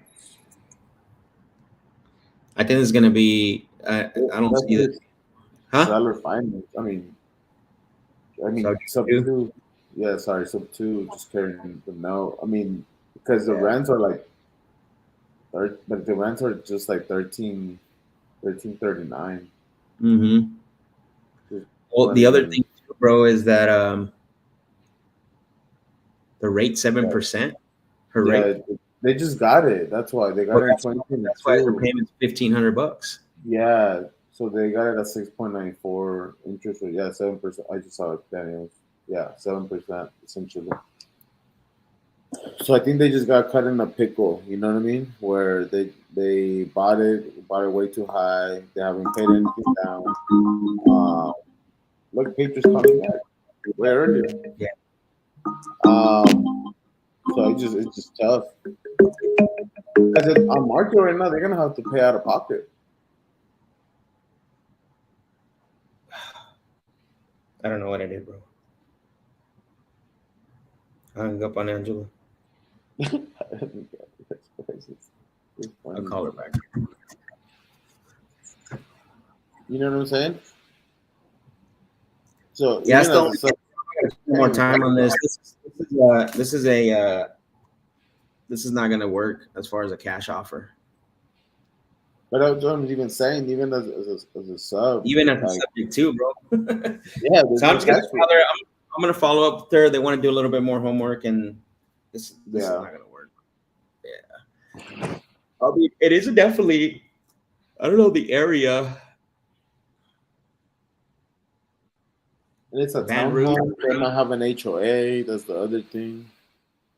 They do have an HOA. Yeah. Angela, what happened? Hey, Angela, I am so sorry. I was just calling you back. I don't know what happened. My phone must have got disconnected. I apologize. Hello? Hey, Angela, can you hear me? Angela, can you hear me?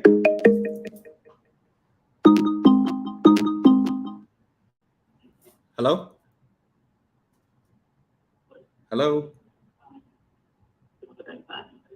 Hello?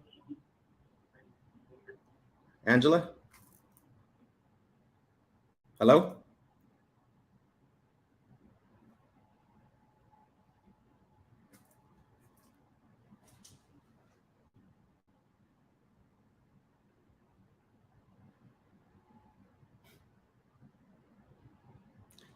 I wonder if Daniel can call Pedro.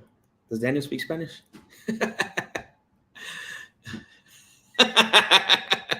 You're on mute, bro. I was like, I'll have him answer that question. Does Daniel speak Spanish? See. No. Yeah, hello. Hello, Angela? Hello. Can you hear me? Angela, it's Max. Can you hear me?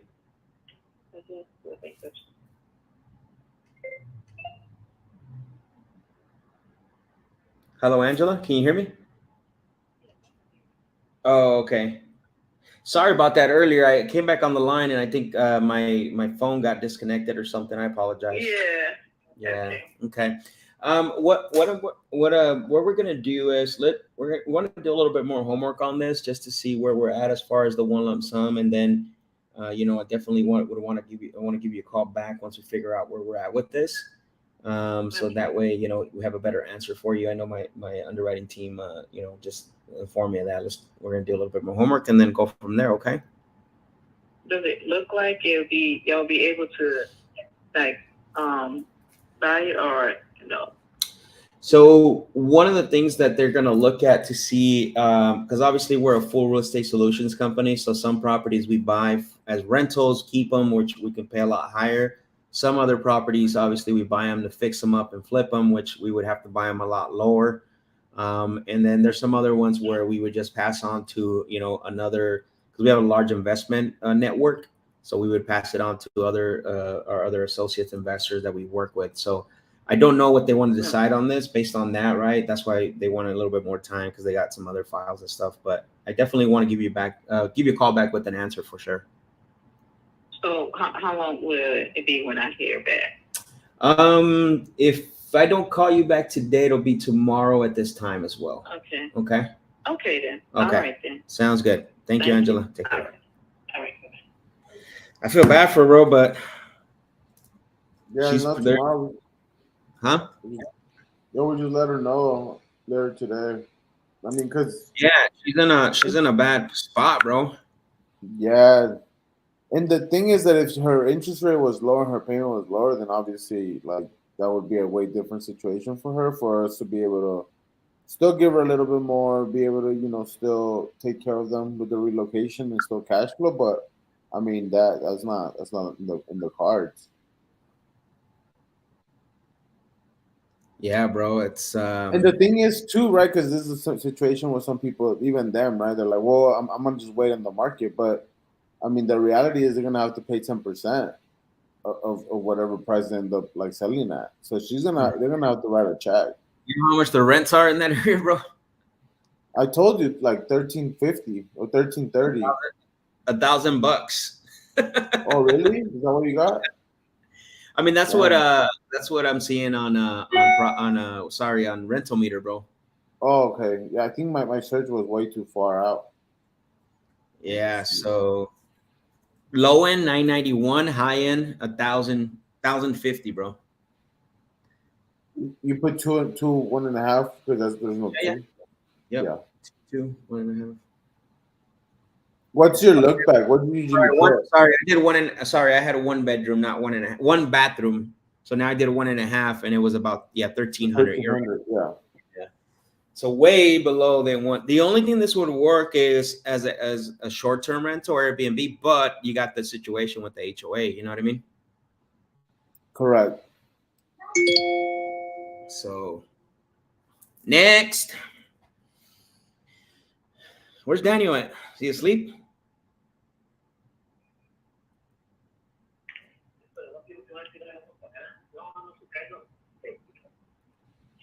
It's because Daniel, you you told should. him he's still standing. Why you scaring my boy? You doing Daniel, What's up, brother? no tengas miedo. dijo que you should talk to Pedro. He said, I didn't want to mess up the calls. I had two ring because I have the tabs open at the same time, so I don't know how my volume would work. yeah, I got you, bro. Let's call him back. See what he says. Let's do Estoy it. listo. Oye, listo, Calisto.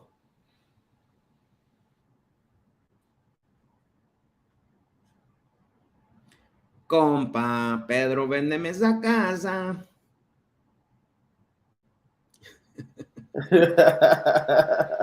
Pedro, véndeme esa casa. Te voy a dar top dollar si me das un tiempo. Pedro, te puedo dar cash. Hey, mejor me callo, bro. YouTube's gonna take us down. Where's he at? Okay, there he is. I found him. You found them? All right. Yeah.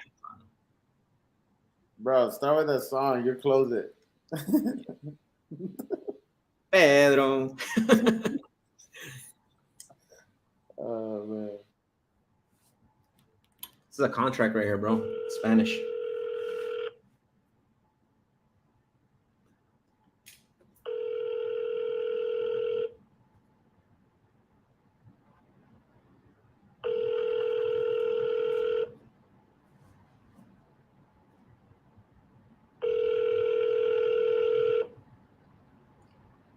Your call has been forwarded to an automatic voice message. Para eso me gustabas. Well, that's fine. You want to call you in the lunch break?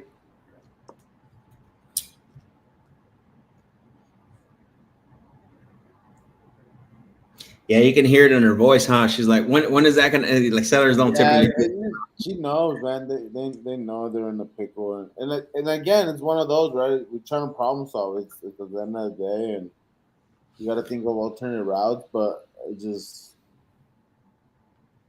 I mean, short sell, but I don't know if they want to do that. You know what I'm saying? Right. But to get the top dollar, where she still has to where she does that, because there's no situation right now as it sits where she does not have to pay out of pocket. Think about it. Short sell, she doesn't. but she basically what they're gonna do is they're gonna Break sell even, for, right? sell for less than what it's worth and what they owe. Sell for less than what they owe, right? And then it's actually a lot better than a foreclosure, but you know what I mean? They're still doing a short sale. They got to go through the process of filling out Yeah. paperwork, and it takes a long time, bro. It Yeah. can take a very long time, and that's the other thing that they're battling is the time issue. You know what I'm saying? Yeah, because they're trying to relocate for employment, right? Yeah, I mean, she said, "When do you want to get this done?" She's like, "By the 30th." Like 8 days. Like, dang. They call me the magician, but that's something else. Yeah,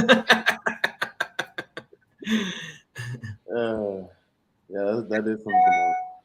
I make All magic happen. I don't do miracles. Damn, that's crazy. Man. Let's see. Um, Give him one more call. One more dollar. El Pedro. yeah, I'm gonna give one Don, then this will be our last call. Okay. Oh, wow. 120. I didn't even realize that. Oh, my God. Having fun, bro. Time flies when you're having fun.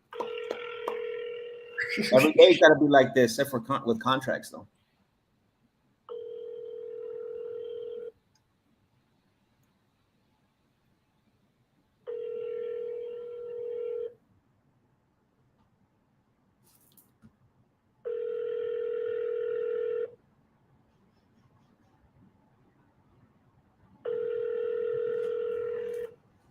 Your call has been forwarded to. Pedro, hombre, chihuahua. Vamos a ver, te voy a marcar otra vez. Pon la pala para abajo.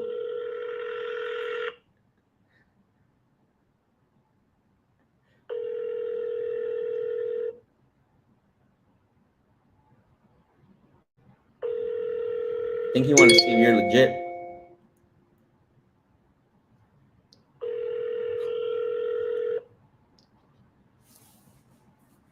Your call has been forwarded to. No, pues, wow. He wants the All quad right. dial. He triple dial, dude. You got to quad dial him. That's like, No, bro. We did the 5 dial. What is going on? All right. I guess we ended here, bro. Good day today, brother. I mean, these new leads are a lot better. Obviously, we're still going through the progressions. We got an option out, which is great. Got to use everything on the table, right? Whether it's a cash offer, whether it's a creative, an option where innovation will work. Like, that's how you get deals done. Having, multiple tools in your tool belt. But we had some really great conversations. I mean, some of these properties were just tough, man. I mean, just tough. I mean, we started with land, a guy selling land, selling futures, to another lady. She's saying, what grumpy? What did Melissa call her? Crabby. yeah. And then situation in Mississippi. Was the name. Yeah, and that situation in Mississippi with the half build, that one's tough. Crabby. Yeah. And then, some great conversations. So appreciate everyone for being on. Melissa said, great effort today. Thank you for your teachings. You're welcome. Lisa says, what if you find a homeowner that can take over the payment and you get a fee for finding them? On which one? I'm confused. I think he's saying on the last one, but just the payment is so high to what the efforts around there. Oh, got it. I see what he's saying. Like an in buyer. Yeah. Got it. Yeah. So that would be the goal. So you could, they would have to be open to doing the creative, right? Leaving the loan in place, and then you could wrap it and get someone in there. Now, the issue with that is that it's time, right? Like you're going to have to cover, it's going to cost you, right? Like you're taking the problem away from them, right? Even if you did the sub 2, even if you got it at sub 2, you're taking the problem away, and now you're trying to basically figure out how to get rid of that problem. That makes sense? Because you can't rent it for more than $1,300. So you got to go out basically find an end buyer that's gonna, that you could do that you could sell it on a wrap. But then you get into some other issues because it's doing a wrap on a subject too is not. Yeah, it's just there's a lot of integral parts to try to make this deal work, but you could do that. Yeah, you can. I don't know about getting a fee. I think more of you wrap it and you get a down payment, right? So they want 175, you sell it for 300,000, get a $15,000 down payment, and they could continue making the payments, right? But we'll see. Yeah. I want to just keep following up, seeing what they're thinking. Crabby. Cool, everyone. Well, I appreciate it. Alexis, this has been awesome. Anything you want to leave before we sign off? No, I mean, these are new situations, so that's awesome for the people that have been sticking through. Just making sure that they're getting more mental reps, new situations, new ways to approach it, and even the way, one of the things that I wanted to highlight on that call is like, hey, we're a full solution real estate company, so that's a great entryway. To if you see, pull them out of the cash offer, then go on to the creative, and then possible other alternatives that are in the tool belt to be able to solve the problem. So I just love that approach and the segue. Yeah, because like she was trying to figure out, like, she was trying to corner me a little bit on one of them. So getting away from that full real estate solutions company is a good point on that, bro. I'm glad you brought that up. Yeah, no, it's little things like that, right? That could shift your game. It's like, oh, I don't know how to go from this to that. Like, hey, that's a it's a good discovery. Especially like, well, what are you gonna do with the property? Right. Yeah, I don't know. I'm a full real estate solutions company, right? And that question, you hear it, like a lot of people ask that. So it's one of those objections that you gotta just prepare for it now. And that's why I was just like, hey, that's a good way to position yourself to go in that direction. So absolutely, brother. Yes. Thank you for everyone being here. Love it. Again, continue to tune in, share with a friend who's wants the real reps. And just appreciate everyone. If you guys need anything offline too, send us a DM. We'll be willing to help out in any way we can. That's what we're here for. Awesome. Later, y'all. Peace. Take it easy.